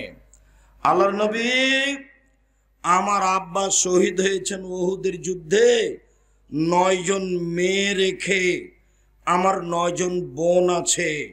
আমার বোনদের সমবয়সের মেয়েকে আমি বিবাহ করা পছন্দ করিনি 4টা কারণে। আল্লাহ রাসূল শোনেন, আমার আব্বা শহীদ হয়েছেন ওহুদের যুদ্ধে 9 জন মেয়ে রেখে। আমার 9 জন বোন আছে। আমার বোনদের সমবয়সের কম বয়সের মেয়েকে বিবাহ করিনি আমি 4টা কারণে। 1, লেতুয়াল্লিমাহুন্না, আমার স্ত্রী যেন আমার বোনদেরকে বিদ্যা শিখাতে পারে। তাহলে এই বিদ্যা আর তোমার বিদ্যা এক নয়। তোমার বিদ্যা তোমাকে মিথ্যা কথা বলতে বাধ্য করেছে। তোমার বিদ্যা একটুকু বাধা দিল না, তুমি চুল চতুর্দিক চেঁচে ফেললে উপর দিকে এভাবে রেখেছ। খেলোয়াড়ের নীতি। কখন কখন তুমি ইহুদি হয়ে গেছো, খ্রিস্টান হয়ে গেছো, তুমি নিজেই বুঝতে পারোনি। তোমার বিদ্যা তোমার উপকার করেনি। শোনো, কথা স্পষ্ট করতে না করতে আর একটা কথা এসে বারবার আঘাত করছে ব্রেনে। শোনো তো, কথা এখনো শেষ করিনি। এটা দিনী ভাইজান, আপনারা শোনেন তো একটু খেয়াল করে। এই ছেলেরা তোমরা একটু খেয়াল করো তো। আল্লাহ নবী বলছেন, আমার জীবনে বড় আফসোস, আমার উম্মত ইহুদি খ্রিস্টানদের সাথে নিয়ম নীতিতে, কৃষ্টি কালচারে, কথাবার্তায়, চালচলনে, স্বভাবে মিলে যাবে ডান হাতের বিঘত যেমন বাম হাতের সমান। ওদের সাথে মিলে যাবে স্বভাব চরিত্রে। আবার বলছেন, শোনো, ডান পায়ের জুতা যেমন বাম পায়ের সমান, বাম পায়ের জুতা যেমন ডান পায়ের সমান, আমার উম্মত মিশে যাবে চালচলনে, স্বভাব চরিত্রে তাদের সাথে সমান সমান। আবার এবার ভাষাগত নিচে নামতে লাগলেন। নামতে নামতে বলছেন, পৃথিবীর মানুষ শোনে রেখো, ইহুদি খ্রিস্টান যদি মায়ের সাথে জেনা করে, তো তাদের সাথে মিল দিতে গিয়ে আমার উম্মত মায়ের সাথে জেনা করবে। স্বভাবে চালচলনে কত দুঃখ করে কথাটা বললেন, তুমি অবাক হবা। এইখানে আমাদের এখানে মেয়েগুলো বসে আছে, কতগুলো মেয়ে আছে, তার পায়জামা এমন ফাঁকা যে আর একটা মানুষ ঢুকবে। ও যখন রিক্সায় পা উঠায় তখন হাঁটু পর্যন্ত দেখা যায়। তো ওর ভাই ওর সাথে থাকে না, তো ওর বাপ ওর সাথে থাকে না। বুঝেও বুঝে না ওরা অন্তর আছে, বুঝে না। দেখেও দেখে না ওরা চক্ষু আছে, দেখে না। শোনেও শোনে না ওরা কান আছে, শোনে না। উলায়েকা কালানাম, তারা পশু প্রাণীর মতো, তারা গরু ছাগলের মতো, তারা কুকুর শ্রীগালের মতো। বালহুমাজাল, বরং তার চেয়ে খারাপ। এরা গরু ছাগল, এরা কুকুর শ্রীগাল, এরা পশু প্রাণী। তোমার বাবার ক্ষমতা নেই আমার মুখের উপর কিছু বলার। তোমার বাবার ঘুঘুরা তুলে দেবো। মনে করো তুমি সাহস রাখে না, এরকম দুঃসাহস রাখে না তোমার বংশ, তোমার 14 গোষ্ঠী। এইসব করে কথা বলিও। আমি ব্যক্তিগত কথা বলিনি। তোমার বাপের সামনে তোমার বোন এই সালোয়ার পরে কি করে? এই ছেলে, তোমার বোন এখন বসে আছে স্কিন পায়জামা পরে আছে, যেটাতে শরীরের উঁচু নিচু তো দেখা যায়, লজ্জা স্থানও বোঝা যায়। তোমার বাপের উচিত, এটা তোমার মা নয় ছেলে, এটা তোমার মা নয়, এটা তোমার খালা। তুমি বলবা আব্দুর হিসেব আপনাকে খালা বলে ডাকতে বলেছে, খালা কেমন আছেন? তোমার মা যদি মা হয় তাহলে ওই স্কিন পায়জামা পরে আছে কেন? তোমার বাপ যদি বাপ হয় তাহলে তোমার বোন স্কিন পায়জামা পরে আছে কেন? তোমার বাপ এটা নয়, এটা তোমার চাচা, এটা তোমার সৎ বাপ, এটা তোমার সৎ বাপ। তুমি বলে দেখো না কি বলছে। না, ভুল বলছো, আমি সৎ বাপ নয়, আমি নিজ বাপ। আপনি নিজ বাপ প্রমাণ করতে পারবেন না। এই ছেলে, এটা তোমার নিজ মা, এই কথাই সত্য। এটা তোমার নিজ মা, এই কথাই সত্য। এটা হলো তোমার হস্তিনী মা, এটা হলো তোমার হস্তিনী মা। এ দিয়ে সংসার ধ্বংস হবে। আল্লাহ রাসূল বলেছেন না সম্ফি সালাসা, ধ্বংস 3টে জিনিসে, এক স্ত্রীতে। আমি বলিনি এই কথা, এই কথা মুহাম্মদ সাল্লাল্লাহু আলাইহি সাল্লাম বলেছেন, হাদিস বুখারী মুসলিম। 2 বাড়িতে, বাড়িতে ধ্বংস কি? প্রতিবেশী যদি খারাপ হয় তাহলে আপনি বসবাস করে শান্তি পাবেন না। আরে আপনার ছেলেটা ভাত খেয়ে প্লেটের পানিটা এইভাবে চালিয়ে দিয়েছে, আচ্ছা পানি খেন গিয়ে ওর দেওয়ালে লেগে গেছে, গেছি এই যে লেগে গেল, একবারে সারাদিন চলছে ঝগড়া। তোমার মা যে সারাদিন চিল্লাচিল্লি করলো, সিমের গাছটা ওর ছাগলে কেটে দিয়েছে, সেই জন্য সারাদিন যে তোমার মা গালি দিল, বিকালে দেখো তো সিম গাছ কি ঠিক হয়ে গেছে? তো গালি দিল কেন? গাড়িটা যখন কেউ যখন একটু আঘাত করে তখন গাড়ির ড্রাইভার মাসুম, এখন মেজাজ ঠান্ডা হয়ে গেছে, তার উপরে এমন খেপে যেত, কিছু বলতো। তো কিছুক্ষণ পরে আমি বলতাম, মাসুম, লোকটাকে যে খেপে গিয়ে কিছু বললে, তো তোমার গাড়িতে যে আঁচড় লেগে গেছে, এটা কি ঠিক হলো? না, ঠিক তো হয়নি। তাহলে তুমি ওটা কি করলে বলে? তোমার স্বভাবটা তার মনে থেকে গেল, ওই ড্রাইভারটার মনে থেকে গেল যে তুমি কেমন স্বভাবের মানুষ। যেটাতে কিছু লাভ নেই সেটা তুমি করছো কেন? এর নাম স্বভাব নয়, এর নাম খারাপ স্বভাব। এর নাম হলো খারাপ স্বভাব। খারাপ স্বভাব মানুষের চোখে থেকে যায়, ভালোটা যেমন থেকে যায় খারাপটাও থেকে যায়। সম্মানিত দিনী ভাই বোন, কথাটাতে ফিরে যাই। আমি আপনাকে কষ্ট দেওয়ার জন্য বলিনি, আপনার কারণে পরিবার একটা ধ্বংস হচ্ছে এই জন্য বলছি। আপনার স্ত্রীর কারণে একটা পরিবার ধ্বংস হচ্ছে এই জন্য বলছি। সরকার কি করলো ওটা পরে, আপনি কি করলেন সেটা হলো আগে। আপনি কি করলেন সেটা হলো আগে। ছেলে আপনার, মেয়ে আপনার, আপনার চোখের সামনে ছেলে চুল কাটা আছে উপর দিকে, উপর দিকে চুল আছে, সব ফাঁকা আছে। এমন একটা গেঞ্জি গায়ে দিয়ে আছে যার পিছনে লেখা আছে 10, 47 লেখা। ও দেখতে দেখতে নামাজ শেষ হয়ে গেছে। ওই দাগের ওই নাম্বারের গেঞ্জি আপনার ছেলে কেন? আপনার ছেলের গায়ে কেন? আমি ওই গেঞ্জি দিয়ে টয়লেট পেপার হিসেবে, ওতে পেশাবের জন্য টয়লেট পেপার ব্যবহার করব না। ওকে আমি এইভাবে চালিয়ে দেবো, এইভাবে চালিয়ে দেবো ড্রেনে। ওটা আমি টয়লেট পেপার হিসেবে তোমার গেঞ্জি ব্যবহার করব না। আমি আব্দুর রাজ্জাক বিন ইউসুফ, তোমার গেঞ্জিটা আমি টয়লেট পেপার হিসেবে ব্যবহার করব না। ওটার উপর আমার এত ঘৃণা। আমি লন্ডন সফরে সাউথ হল থেকে নামছি, তো একটা লোক তার ছেলেকে নিয়ে দৌড়িয়ে চলে আসছে, সে বলছে দোয়া করে দেন, দোয়া করে দেন, দোয়া করে দেন। তো আমি ছেলের মাথায় হাত দিয়ে দোয়া করতে দেখি মাথায় 3টে দাগ দেওয়া আছে, এখানে বাম সাইডে 3টে দাগ।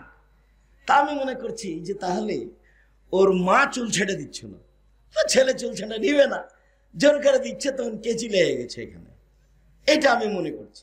এবার নেমে ঘুরতে দেখছি যে ওই আছে, চুল ছাড়া সাইনবোর্ড আছে না, মানে ওই সেলুন। তখন আমি দেখছি তো 3টে দাগ।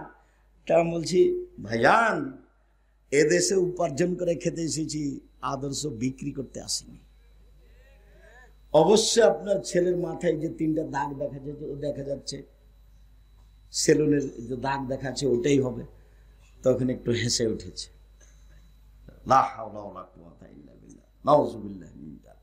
এটা করতে পারি না, এটা অসম্ভব। কথা শেষের দিকে চলে আসলাম, তোমাকে একটু বুঝিয়ে বলি। এক, সুন্দর নাম রাখলো, আদর্শ শিখিয়ে দিল। 2, 3টে মেয়ে লালন পালন করলো, আদর্শ শিখিয়ে দিল, শিষ্টাচার শিখিয়ে দিল। 3, কারো যদি কাজের মেয়ে থাকে তাকে শিখিয়ে দিল, শিষ্টাচার শিখিয়ে দিল। 4, শক্ত হাতে লাঠি দিয়ে শিষ্টাচার শিখিয়ে দিল। 5, মা মানে 4টে জিনিস। 1, বিদ্যা শিখিয়ে দিবে। 2, আমার স্ত্রী যেন আমার বোনদেরকে শিষ্টাচার শিখাতে পারে, তাই আমি তালাক প্রাপ্তা মেয়েকে বিবাহ করেছি। 3, আমার স্ত্রী যেন আমার বোনদের মাথার চুল চিরুনি করে সাজগোজ করে দিতে পারে, তাই আমি বেশি বয়সের মেয়ে বিবাহ করেছি, আমার ছোট ছোট বোন দেখাশোনা করবে। 4, আমার স্ত্রী যেন আমার বোনদেরকে পাহারা দিতে পারে, মা মানে পাহারাদার। 4টার মধ্যে আছে একটা শিষ্টাচার। তো এখন তুমি বলো, তোমার বোনটা ফ্যাশন বোরকা পরে আছে এইখানে, তুমি বলো যে আমার মা পাহারাদার। তুমি এখন বলতে বাধ্য হবে, কালকে থেকে আমি আমার মাকে খালা বলবো। দেখো পরিবেশ সেটা কি না, তাই মনে হচ্ছে না? তোমার বোন এখানে কি পরে আছে? ফ্যাশন বোরকা পরে আছে। বোরকা পরবে ঢিলা ঢালা, এটা কেন? একটা ছোট চাদর ওড়না গায়ে দিয়ে চলে এসেছে এখানে। কোন সাহসে আসলো? জানে না যে আব্দুর রাজ্জাক বিন ইউসুফ এসেছেন? আব্দুর রাজ্জাক সাহেব, আপনাকে তারা অনেক ভালোবাসে, জাযাকুমুল্লাহ খাইর। আমিও আন্তরিকভাবে ভালোবাসা দেখাতে চাই। আমি আপনাকে মূলত কষ্ট দিতে চাইনি। আসলে এই পরিস্থিতি পরিবেশ থেকে ফিরে আসতে হবে, এই পরিস্থিতি পরিবেশ থেকে ফিরে আসতে হবে যে কোনো মূল্যে।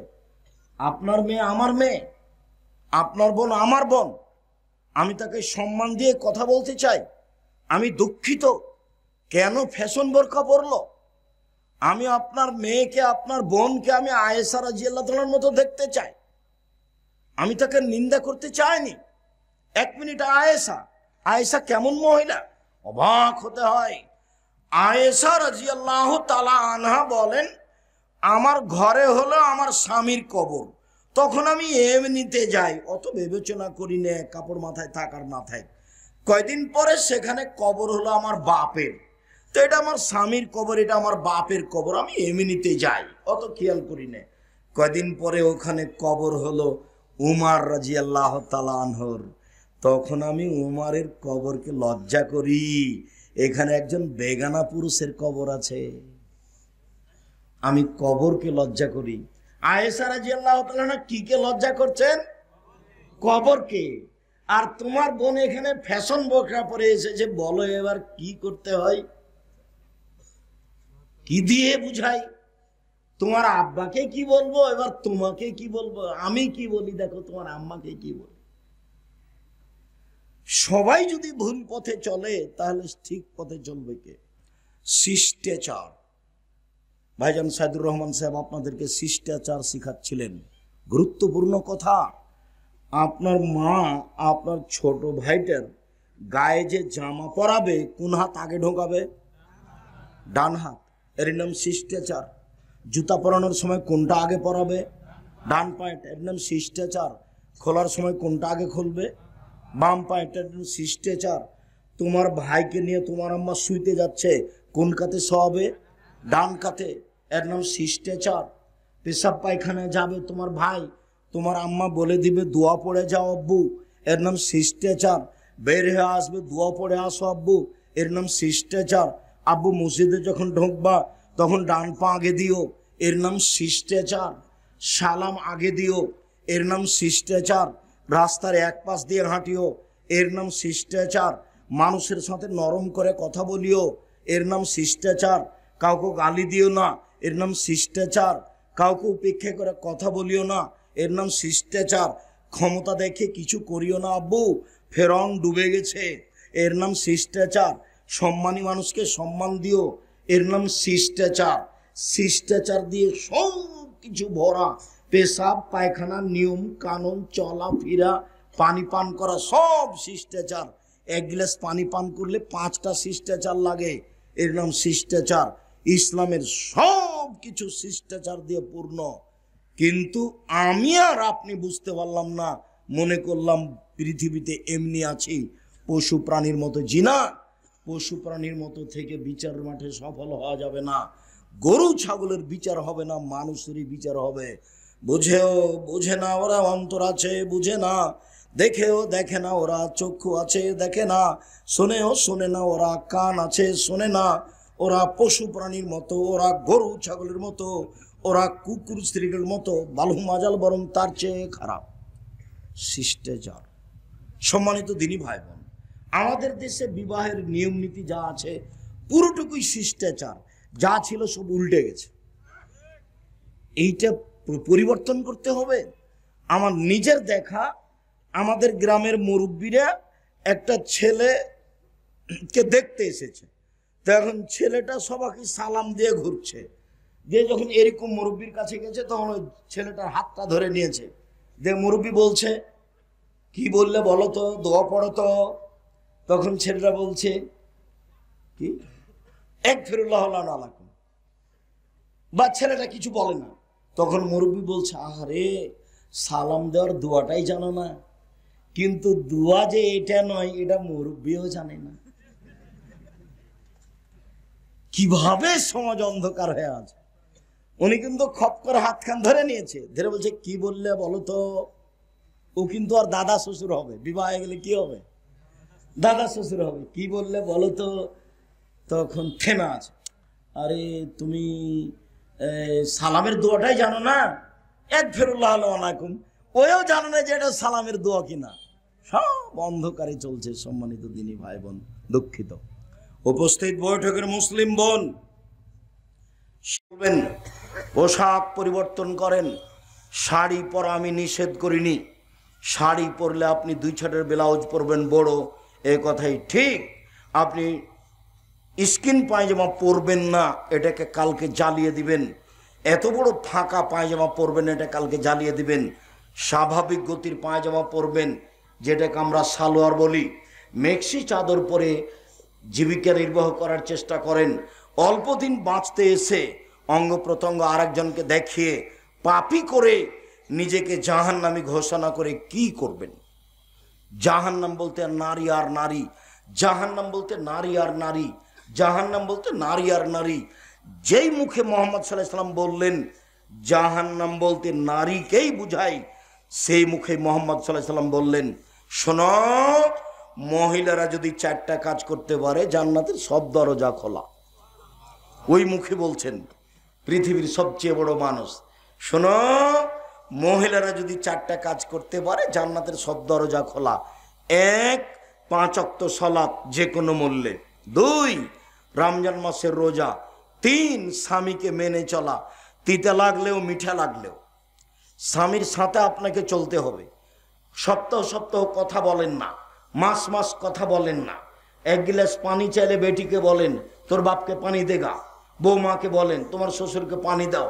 কেউ যখন থাকে না তখন 1 গ্লাস পানি নিয়ে এসে ঠেকস করে সামনে এইভাবে চলে যান। এইভাবে সংসার করতে হবে না। এই সংসারের দাম না, আপনি খোলা তালাক নিয়ে নেন। কাজের কাছে গিয়ে বলেন আমি সংসার করব না। পৃথিবী আপনার জন্য সংকীর্ণ নয়। আপনি কাজের কাছে গিয়ে খোলা তালাক নিয়ে 1 মাস পরে আরেকজনের সাথে বিবাহ বসেন, কোনো সমস্যা নেই। আর যদি সংসার করতে চান, যতই কষ্ট হোক না, তিতে লাগুক মিঠা লাগুক, তার সাথেই চলতে হবে, তার সাথেই থাকতে হবে। এটাই উচিত। 4 জেনায় লিপ্ত হবেন না, এই 4টা শব্দ রোজা খোলা। আব্দুর রাজাক সাহেব এক চাটি আমাদেরকে কিছু বললেন, স্বামীদের কিছু বললেন না? আপনার উপরে আমাদের ভালোবাসার অভাব নেই। জি সম্মানিত দিনী ভাই, আল্লাহ নবীকে জিজ্ঞাসা করা হলো, আল্লাহ নবী আমাদের স্ত্রীরা আমাদের কাছে কি পায়, ওদের পাওনা কি? এবার দেখবেন পাওনাতে তারাই ঠেকে যাবে। আচ্ছা আল্লাহর নবী আমাদের স্ত্রীরা আমাদের কাছে কি পায়, আমরা কি দিব তাদেরকে? তখন আল্লাহ রসুল বলছেন, 1 যে মানের খাচ্ছ সে মানের খাওয়াবা, 2 যে মানের কাপড় তুমি পরো সে মানের পরাবা, 3 কখনো কটু কথা বলবো না। এটা আপনার জন্য। কেন? তার পক্ষ থেকে একটা কথা আছে, আব্দুর রাজাক সাহেব আমার স্বামীর সাথে আমি চলতে চাই কিন্তু তার মুখ খুব খারাপ। চাঁপানবাবুর ভাষাতে গালি দেন নাকি কোনো সময়? ছি নাউজুবিল্লাহ মিন যালিক। ওই শব্দ আর আমি মুখে উচ্চারণ করতে পারছি না, এটা একটা দিনই বৈঠক। আমি কেমনে ওই শব্দ বলি, তবে আমি জানি ওই শব্দ আমার জানা আছে। আমরা তো কোনোদিন বলি না, আমরা তো আছি, আমরা তো সংসার করি। কেমনে আপনি ওই ভাষাটা বের করেন? আর তার চেয়ে আপনি শক্ত করে বলেন, আপনি অমুকের বাচ্চা অমুক বলেন। ছি ছি ছি ছি ছি ছি নাউজুবিল্লাহ মিন যালিক। স্ত্রী হচ্ছে শান্তি তৃপ্তির জিনিস, স্ত্রী হচ্ছে আদরের জিনিস, স্ত্রী হচ্ছে শান্তি তৃপ্তির জিনিস, স্ত্রী হচ্ছে আদরের জিনিস, স্ত্রী হচ্ছে ঢেকে রাখা জিনিস, স্ত্রী হচ্ছে ঘেরে রাখা জিনিস, স্ত্রী হচ্ছে দামি সম্পদ। ওকে ঢেকে রাখতে হয়, ওকে ঘেরে রাখতে হয়। ওরা এত আদরের, ওরা এত আদরের, ওরা হচ্ছে বগুড়া সোনাতলা হাটের আদরের মালসা। ওদের আদর করতে হয়, ওদের ঘেরে রাখতে হয়, ওদের ঢেকে রাখতে হয়।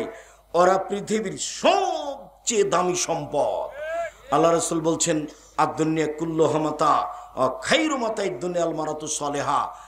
গোটা পৃথিবী সম্পদ, আর দামি সম্পদ হলো স্ত্রী। আল্লাহ রসুল বলছেন 4টা জিনিস আছে যার সুখময় জীবন তার, 4টা জিনিস আছে যার সুখময় জীবন তার। 1 আলমারাতু সালেহা, ভালো স্ত্রী। আল্লাহ রসুল বলছেন, পৃথিবীর মানুষ শুনে রেখো, সবচেয়ে দামি সম্পদ ওই জিহ্বা যে সুবহানাল্লাহ আলহামদুলিল্লাহ বলতে পারে। দ্বিতীয় দামি সম্পদ ওই অন্তর যে অল্পতেই খুশি। তৃতীয় ওই স্ত্রী যে স্ত্রী স্বামীকে দিনের উপরে সহযোগিতা করতে পারে। শোনো, এশার সালাতের পরে কোথা থাকবে না, বাড়ি চলে আসবা। আমি তোমার জন্য খানা পানি নিয়ে বসে থাকি, দোকানে বসে আড্ডা পিটবা না, কারো বদনাম করবা না, কোনো ল্যাংটা মেয়েকে দেখো না। আমি তোমার জন্য প্রস্তুত রয়েছি। দেখো আমি গ্রামের মেয়ে, তোমার ভালোবাসায় তোমার 2 পায়ের নিচে সেবা করে জীবন কাটিয়ে দিতে চাই। আমি বলছি, আমার পক্ষ থেকে কোনো প্রকার আপত্তি থাকিবে না, কোনো প্রকার প্রতিবাদও থাকিবে না।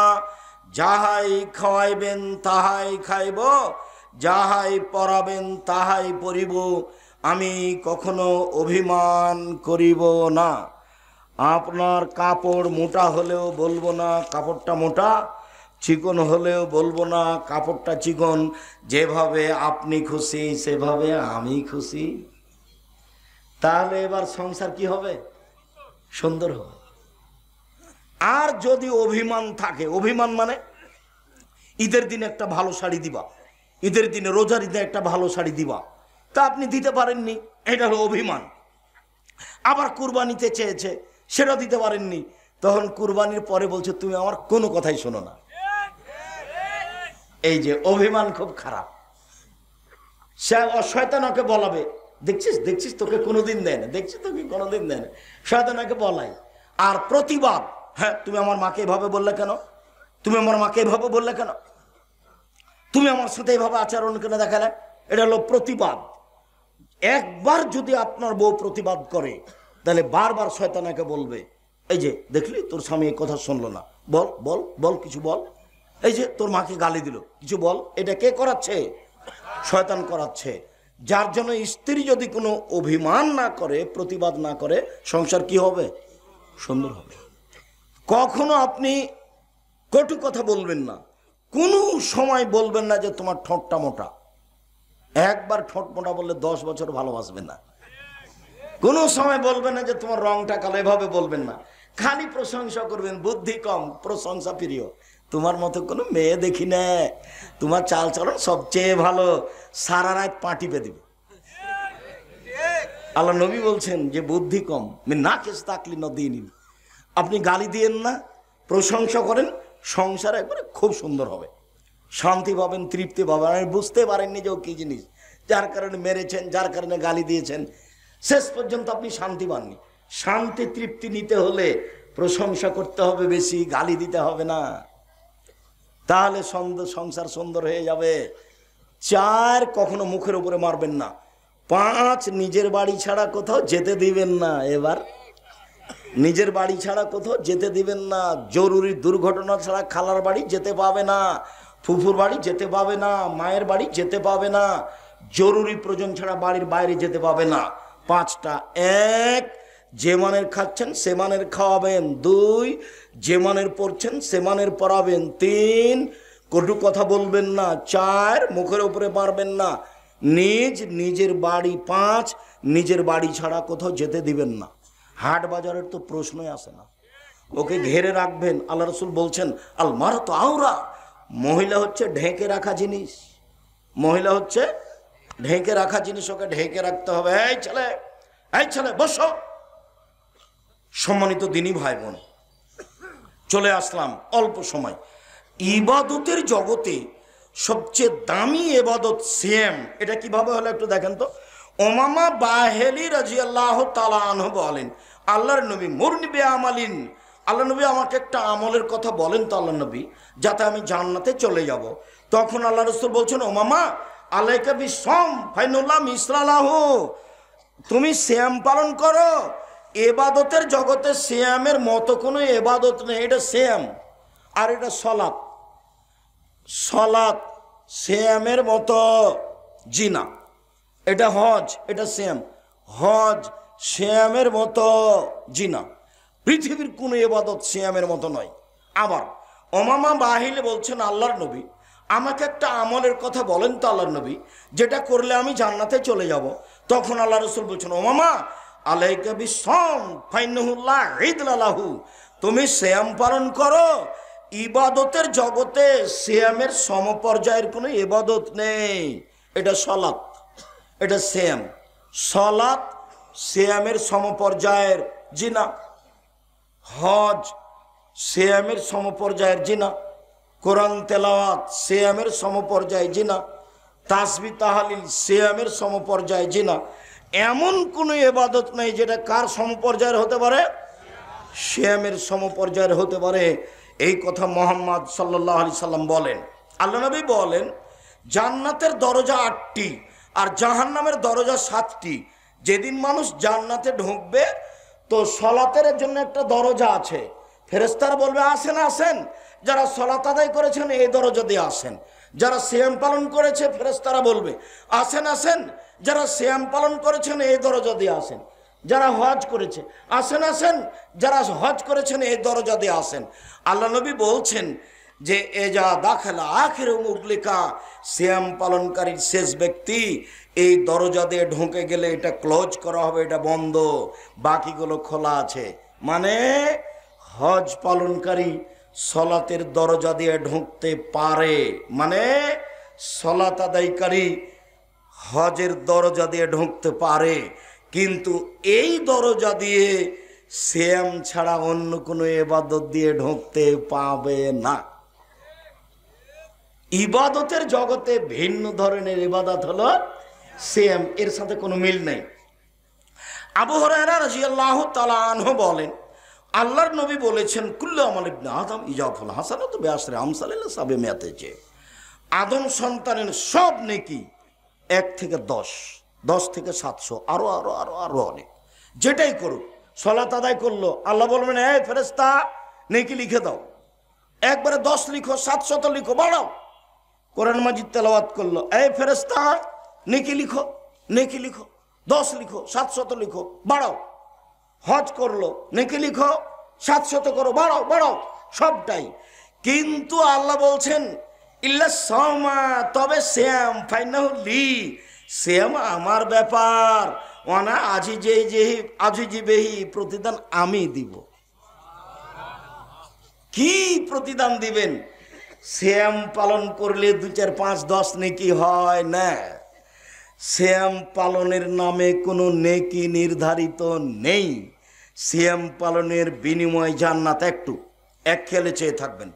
আল্লাহ নবী বললেন, মান সামা ইয়ামান ফি সাবিলিল্লাহ বাদাল্লাহু আজহানি নার সাবিনা খারিফা, কেউ যদি আল্লাহকে সন্তুষ্ট করার জন্য একদিন শ্যাম থাকে, তাহলে লোকটাকে জাহান্নাম থেকে 70 বছরের পর দূরে সরিয়ে দিবেন। তো লোকটা নেকি পেল না জাহান্নাম থেকে সরে গেল? আবার বলছেন, কেউ যদি একদিন শ্যাম থাকে আল্লাহকে সন্তুষ্ট করার জন্য, তাহলে লোকটা থেকে জাহান্নামকে 100 বছরের পর দূরে সরিয়ে দিবেন। তো লোকটা নেকি পেল না জাহান্নাম সরে গেল? 3, মান সামা ইয়ামান ফি সাবিলিল্লাহ জালাল্লাহু বাইনাহু ওয়া বাইনাল খান্দা কামা বাইনাস সামাই ওয়াল আরজ, কেউ যদি আল্লাহকে সন্তুষ্ট করার জন্য একদিন শ্যাম থাকে, তাহলে তার মাঝে আর জাহান্নামের মাঝে একটা গর্ত হবে 500 বছরের পথ। মানে কেউ যদি একদিন শ্যাম থাকে, তাহলে আল্লাহ তাকে জাহান্নাম থেকে সরিয়ে দিবেন কত বছরের পথ? 500 বছর। 1 70, 2 100, 3 500, সব মিলে নেকি পেল না জাহান্নাম থেকে সরে গেল? জাহান্নাম থেকে সরে গেল। তাহলে কি বুঝলাম? শ্যামের ফলাফল হলো জান্নাত। শ্যামের ফলাফল হলো জান্নাত। ইবাদতের জগতে ভিন্ন ধরনের ইবাদত হলো শ্যাম। আর 1 মিনিট, তারপরে আমরা কয়েকটা কথা বলে শেষ করবো ইনশাআল্লাহ।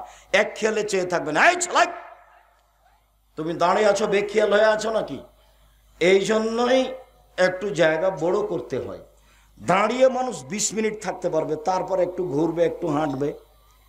দাঁড়িয়ে থেকে তো মনোযোগ পূর্ণ টিকাতে পারবে না। এরপরেও আমি আন্তরিকভাবে আপনার জন্য দোয়া করি, আপনি যেন এক পায়ে কিছুক্ষণ সময় দাঁড়িয়ে থাকতে পারেন। আপনার আমি কিছু না কিছু উপকার করবো ইনশাআল্লাহ। সম্মানিত দিনী ভাই বোন,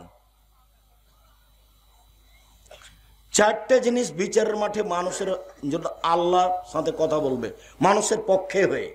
1, শ্যাম আপনার পক্ষ নিয়ে কথা বলবে আল্লাহর সামনে।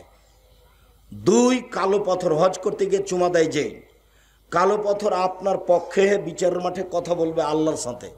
3, কোরআন তেলাওয়াত, কোরআন আপনার পক্ষে হয়ে কথা বলবে আল্লাহর সাথে।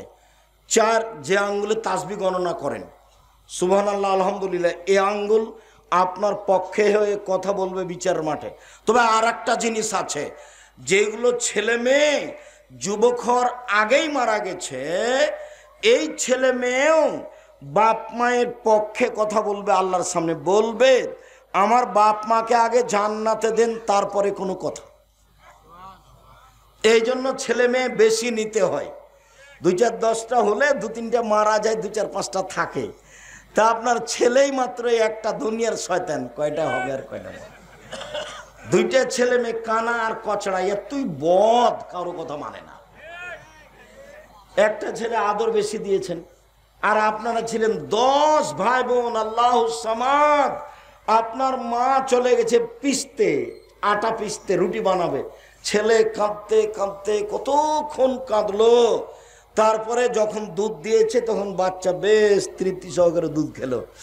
আর একটা বাচ্চা খালি একটু চিল্লাইতে দৌড়িয়ে গিয়ে বলে আব্বু আব্বু আব্বু, সব শেষ। এই যে ক্ষতি হচ্ছে, এই জন্যই ভুল হিসেব। ছেলে মেয়ে বেশি হওয়া ভালো।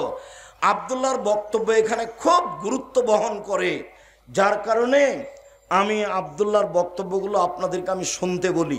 হঠাৎ দেখছি একদিন গাড়ির গায়ে লেখা আছে আর দাওয়া ইলাল্লাহ। আমি বলছি, আব্বু আর দাওয়া ইলাল্লাহ মানে কি? আমি গাড়ির গায়ে লিখা দেখছি আর দাওয়া ইলাল্লাহ। তো বলছে, আব্বু আপনাকে আমি 30 বছর যাবৎ বক্তব্য দিতে দেখলাম, আর আমি লন্ডন, আমেরিকা, ফ্রান্স এগুলো সব ঘুরে আসলাম, তো দেখলাম যে ইহুদি খ্রিস্টানেরা বুদ্ধি এবং বিদ্যা বিক্রি করে খায়। পদ্মা সেতু তৈরি করলো, ওরা হলো ইঞ্জিনিয়ার আর আমরা হলাম কামলা। তো এটা আমাকে খুব কষ্ট দেয়। তো আমি চিন্তা করলাম সূচনাতেই ছেলে মেয়ের আকীদা ঠিক করতে হবে, বিদ্যার সূচনা থেকে শুরু করি। তাই আমি চিন্তা ভাবনা করে সারা দেশ জুড়ে মক্তব চালু করব, যেখানে হবে দাওয়াতি কার্যক্রম, যেখানে হবে শিক্ষা কার্যক্রম। এই পরিকল্পনা নিয়ে সারা দেশ জুড়ে মক্তব চালু করব, এই আশা নিয়ে বই পুস্তক লিখলো, ছাপালো, সিলেবাস তৈরি করলো। ইতিমধ্যে 350-400 মক্তব চালু করলো। ইতিমধ্যে আবার শিক্ষক ট্রেনিং চালু করলো। 50 জন 60 জন শিক্ষক ওখানে যাচ্ছে, ট্রেনিং নিচ্ছে। যাওয়া ফ্রি, আসা ফ্রি, খাওয়া ফ্রি, সিলেবাসের বই পুস্তক ফ্রি। তো জীবন বাজি রেখে চেষ্টা চালাচ্ছে সারা দেশ জুড়ে মক্তব চালু করবে এই মর্মে। আমি তোমাদেরকে তার সাথে পরামর্শ করার জন্য, সাথ দেওয়ার জন্য, তার কিছু বুদ্ধি বিবেচনা তাকে দেওয়ার জন্য আমি তোমাদেরকে আন্তরিকভাবে বলছি। মুরব্বীদের বলছি, আপনারও সন্তান, এই হিসেবে আপনারা একটু দোয়া করবেন ছেলেটা যেন কাজে সফল হতে পারে। চাঁপাইনবাবগঞ্জের ছেলে, গোদাগাড়ির ছেলে, রাজশাহীর ছেলে আমাদের ছেলে, জাতি সম্পদ। ওরা কিছু করুক, এটা আমাদের ঐকান্তিক কামনা। আল্লাহ তুমি কবুল করো। তোমাদেরকে আমি বিষয়টা খুব ভালোভাবে জানা ও বুঝার জন্য একটা অনুপ্রেরণা দিয়ে গেলাম, তোমরা যেন এই বিষয়ে আগাতে পারো। সবচেয়ে দামি ইবাদত সিয়াম। এইবার চলি, ফরজ সলাতের পরে সবচেয়ে দামি সলাত হলো তাহাজ্জুদ। আর নফল সিয়ামের মধ্যে সবচেয়ে দামি নফল সিয়াম হলো মুহররম। আল্লাহর নবী যখন মদিনাতে আসলেন, দেখলেন ইহুদিরা সিয়াম থাকছে মুহররমের 10 তারিখে। তিনি বললেন, মাহাজাল ইয়াউম আল্লাযী তাসুমুনহু, এই দিনটা কিসের দিন? তোমরা এই দিনে সিয়াম থাকছো কেন? তখন ওরা বলছে, আরে এদিন তো বড় দিন, এদিন বড় দিন। এই দিনে আল্লাহ ফেরাউনকে ডুবিয়ে দিয়েছেন সদল বলে, এই দিনে আল্লাহ মূসাকে বাঁচিয়ে দিয়েছেন সদল বলে।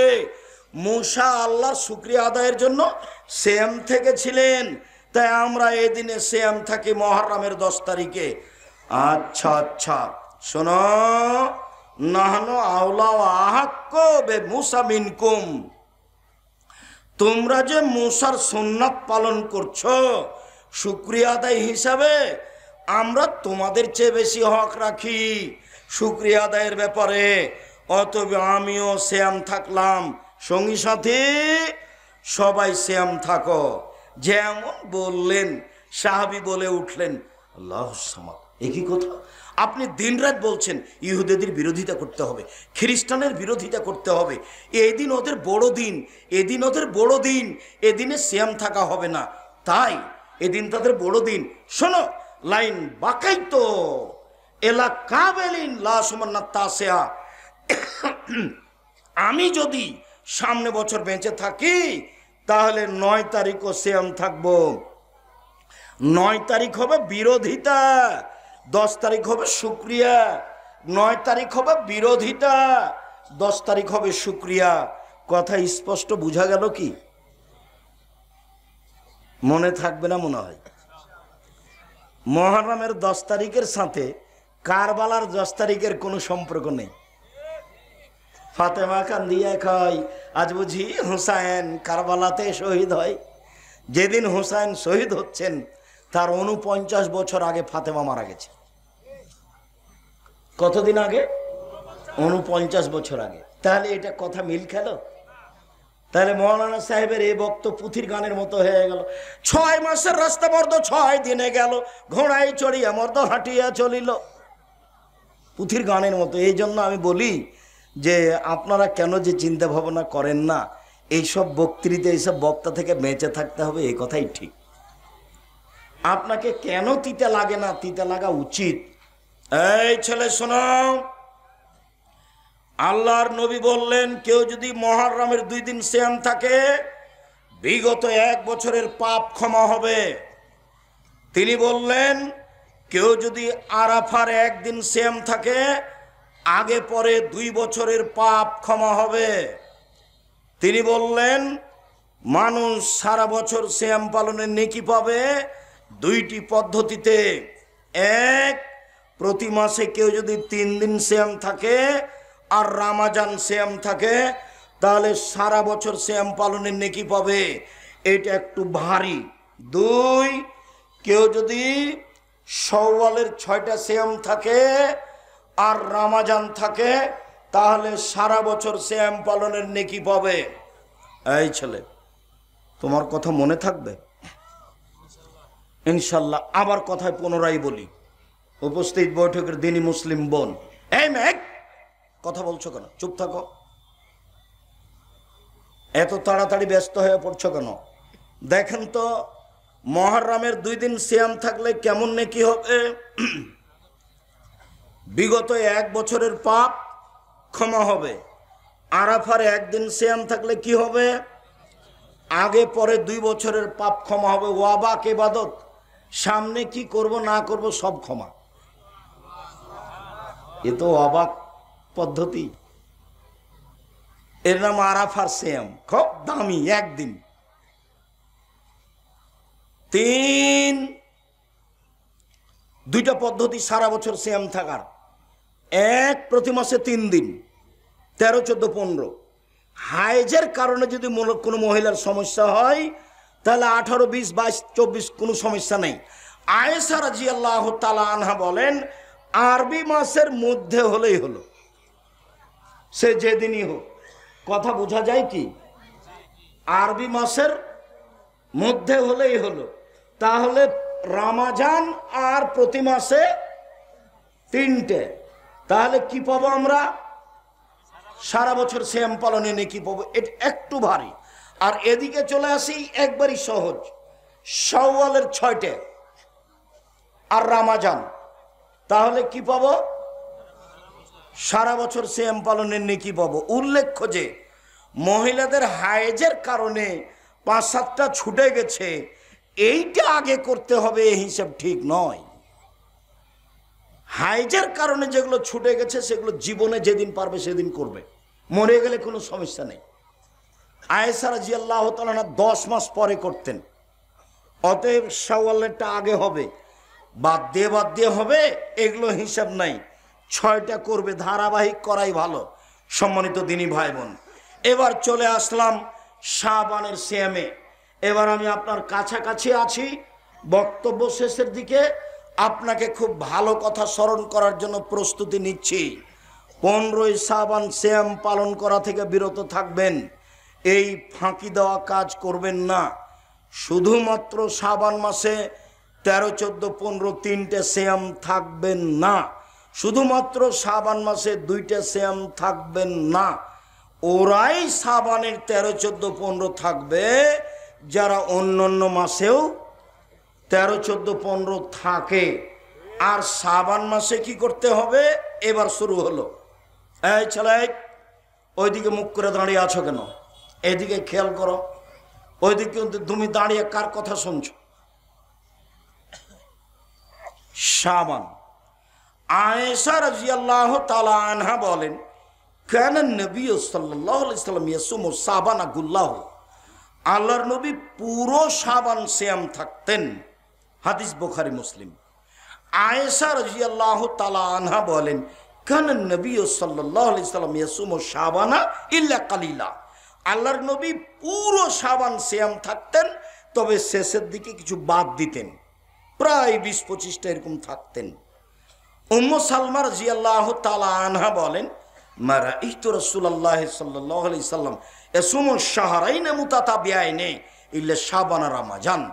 আল্লাহর নবীকে আমি পুরো 2 মাস সিয়াম পালন করতে দেখিনি, শাবান ও রমজান ছাড়া। আমি আল্লাহর নবীকে পুরো 2 মাস সিয়াম পালন করতে দেখিনি, শাবান ও রমজান ছাড়া। তবে তিনি বললেন, তোমরা নিসফে শাবান পর্যন্ত সিয়াম থাকো, মানে একটানা 15 দিন সিয়াম থাকো, এরপরে আরো কাছে চলে যায়। ওসামা ইবনে যায়েদ আল্লাহ নবীকে বলছেন, আমি বললাম, আল্লাহ রাসূল, আরাকা লামা আরাকা তাসুমু মিন শাহরিন মিনাশ শুহুরে মা তাসুমু মিন শাবানা। আপনাকে শাবান মাসে যত সিয়াম পালন করতে দেখি, অন্য মাসে তো তত দেখি না। এইটা কেন আল্লাহ রাসূল? আল্লাহ রাসূল, আপনাকে শাবান মাসে যত সিয়াম পালন করতে দেখি অন্য মাসে তো দেখি না। এ হলো একভাবে জিজ্ঞাসা। এবার তোমাদের জন্য সহজ জিজ্ঞাসা করি, যে মুরব্বী একটু দেখেন তো আপনি একটু বুঝতে পারেন কি না। সহজ জিজ্ঞাসা। ওসামা ইবনে যায়েদ বলছেন, আল্লাহর নবী, শাবান মাসে আপনি এত সিয়াম থাকেন কেন? জিজ্ঞাসা মনে থাকবে না? কি জিজ্ঞাসা বলেন তো দেখি। এত রোজা থাকেন কেন, এত সিয়াম থাকেন কেন? দেখি এবার কি হয়।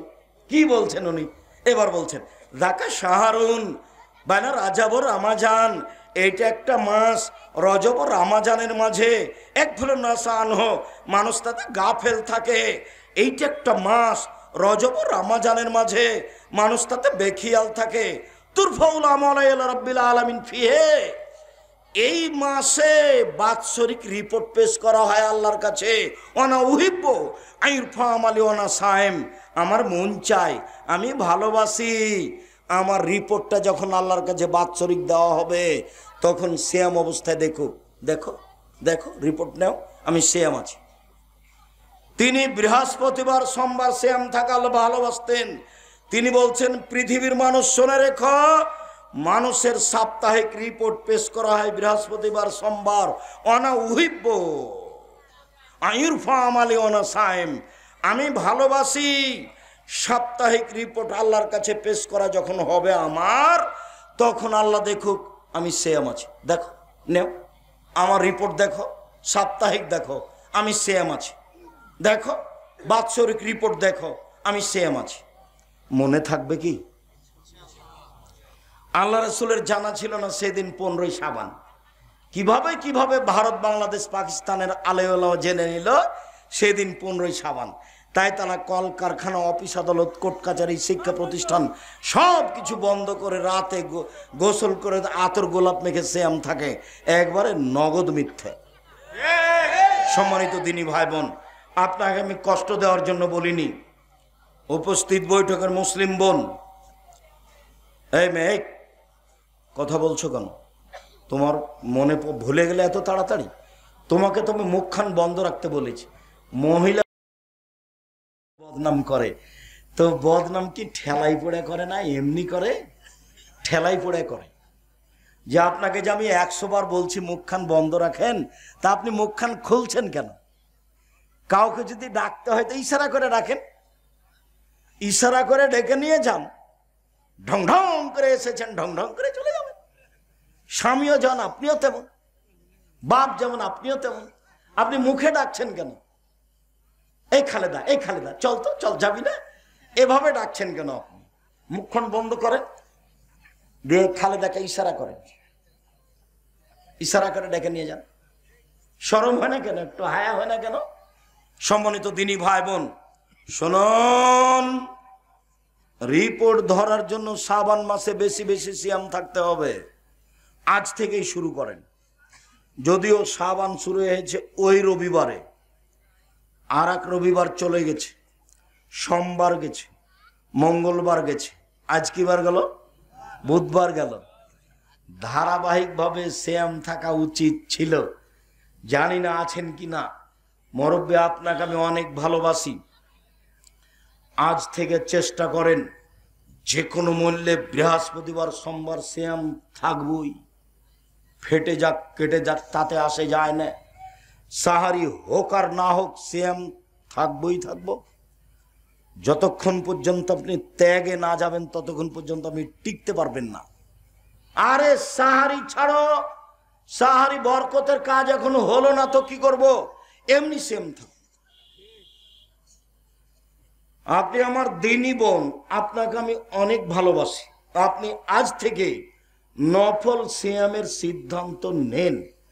আপনি বৃহস্পতিবার সোমবার সিয়াম থাকেন, আপনি মুহররমের 2 দিন সিয়াম থাকেন, আপনি আরাফার 1 দিন সিয়াম থাকেন, আপনি প্রতি মাসে 3 দিন সিয়াম থাকেন, আপনি শাওয়ালের 6টা সিয়াম থাকার প্রাণপণে চেষ্টা করেন, আপনি জুলহিজ্জার 1 থেকে 9 পর্যন্ত সিয়াম থাকেন। এই ছেলে, আমি তো কথা শেষ করতে যাচ্ছি, দেখো তো আর একটা কথা মনে রাখা যায় কিনা। আর মধ্যখানে বলছি আফদালের কিন্তু সিলেবাস এখানেই আছে, আদর্শ শিক্ষা এবং উসমানী কায়দা, সাথে সাথে নামাজের উপরে বই আছে, ফিকহ সুন্নাহ বই আছে, আর জামিয়া সালাফের যেটা মুখপাত্র মাসিকা লিতে সম্পত্রিকা। আমাদের ছেলেরা কেউ তোমরা খালি যাবা না, 30 টাকা দিয়ে অন্তত একটা পত্রিকা সাথে নিয়ে যাবা, টাকা না থাকলে কারো কাছে 30 টাকা নিয়ে যাওয়া। এই পত্রিকা কিন্তু লক্ষ লক্ষ টাকা খরচ করে তোমরা বের করছো, টাকা কিন্তু আমার নয়, টাকা কিন্তু তোমাদের, টাকা কিন্তু মুরব্বী আপনাদের। জামিয়া সালাফি আমার মনে বড় সাধ, আমি এই দেশের মাটিতে উন্নত মানের প্রতিষ্ঠান গড়বো ইনশাআল্লাহ, যেখানে ছেলে মেয়ে বাংলা ইংরেজি আরবি উন্নত মানের শিক্ষা অর্জন করে জাতির অন্যায়ের বিরুদ্ধে লড়বে, মুখে কলমে মিডিয়াই লড়বে ইনশাআল্লাহ। সেই পদক্ষেপ নিয়ে এক পায়ে দাঁড়িয়ে আছি। আপনাদের জামিয়া সালাফির ছাত্র প্রায় 5000, 410 জন এতিম, সারা দেশ জুড়ে যা আছে জামিয়া সালাফি তাই আছে। 300 জন শিক্ষক শিক্ষিকা, যার প্রতি মাসে বেতন লাগে 32 লক্ষ। আপনারাই দেন। আব্দুর রাজাক সাহেব গোদাগাড়ি থেকে কেউ দেয় না, আমার জানা নাই। আচ্ছা, গোদাগাড়ি থেকে না দেয়, কোন জেলা থেকে দেয়? ও তো মুসলমানই দেয়। 32 লক্ষ টাকাকে আমি দেবীনগর থেকে বানাই না। আর যেটা জামিয়া সালাফি রূপগঞ্জ নারায়ণগঞ্জ 51 বিঘা জমির উপরে, 33 শতকের বিঘায়, কত বিঘার উপরে? 51 বিঘা জমির উপরে তার একটা মসজিদ তৈরি হচ্ছে 6 বিঘা জমির উপরে, যারা একতলায় 10,000 মানুষ সালাত আদায় করতে পারবে। ওখানে প্রায় জমি কিনা। আর যেটা রাজশাহীতে আছে সেটা 90 শতক জমির উপরে, যেটা 4 তলার শেষের দিক। আর যেটা তোমাদের বাড়িতে তৈরি হবে মহিলা বিশ্ববিদ্যালয়, সেটা আপাতত 60 বিঘা জমি আছে। আর আশা করছি যে এখানে 100 বিঘা জমি হতে হবে। এটা তোমাদের বাড়ির সাথে লাগা ভাইজান, আপনার বাড়ির সাথে লাগা। সেটা হলো পলাশি, সেটা হলো তানোর, সেটা হলো গোদাগাড়ি, সেটা হলো আর একটা কাছাকাছি জায়গা মন্ডমলা পবা। আজ ওখানে একটা স্কুল আছে সরঞ্জায়, জি, তানোর এলাকা। ওটা কিন্তু তানোর আর গোদাগাড়ির মধ্যে পড়ে আছে, ঋষিগুলো আছে। বিশাল সম্পদ সব দিয়ে দিয়েছে জামিয়া নেবরাজ জামিয়া সালাফের নামে। সেটা আপনাদের সম্পদ, জাতীয় সম্পদ। এটা মহিলা বিশ্ববিদ্যালয়। সময়ের গতিতে আমি কথা বলবো। তো এত কিছু ইনশাআল্লাহ, এত কিছু যে হচ্ছে, এগুলোকে আমি নিজে করি, আপনাদেরই পয়সা দেওয়া। আপনাদের পয়সা দেওয়া লিতে পত্রিকা ছাপা আছে, নিজের টাকা দিয়ে পত্রিকা ছাপা আছে, নিজে পড়বো না? নিজে পড়বো, এটা আমার দাবি। আর আমি যে সব বই পুস্তক লিখেছি, মনে করতে হবে আপনার ভাই লিখেছে, না হলে আপনার ছেলে লিখেছে, না হলে আমি আপনার কাছের মানুষ, আপনার বাড়ির মানুষ লিখেছি। আপনি চাঁপাইনবাবগঞ্জ গোদাগাড়ির মানুষে যদি না পড়েন, তাহলে তো আমার ভিতরে আর আপনার ভিতরে একটা দূরত্ব প্রমাণ হবে, যেটা আমি পছন্দ করি না। আমি ভালোবাসা বজায় রাখতে চাই। আমার দিনী বোনদেরকে বলি যে তোমাদের ভাবি বই লিখেছে, কেন হবো অবরোধবাসিনী। আমার দিনী বোনদেরকে বলতে চাই, বেগম রোকিয়া লিখেছে অবরোধবাসিনী, তখন তোমাদের ভাবি লিখেছেন কেন হবো অবরোধবাসিনী। এদেশের শিক্ষাতে ত্রুটি যথেষ্ট, যার কারণে তোমাদের ভাবি লিখেছে শিক্ষা বনাম জাহেলিয়াত। কেন এই নির্যাতন, কি তার প্রতিকার? আমরা মহিলা মানুষ এত নির্যাতিত, কেন এই নির্যাতন, কি তার প্রতিকার? এই বইগুলি সংগ্রহ করতে হবে। শ্রাবণ মাসে বেশি বেশি সিয়াম পালন করতে হবে। আল্লাহ আমাদের যারা মারা গেছে, তুমি তাদের কবরের শাস্তি মাফ করো। আমরা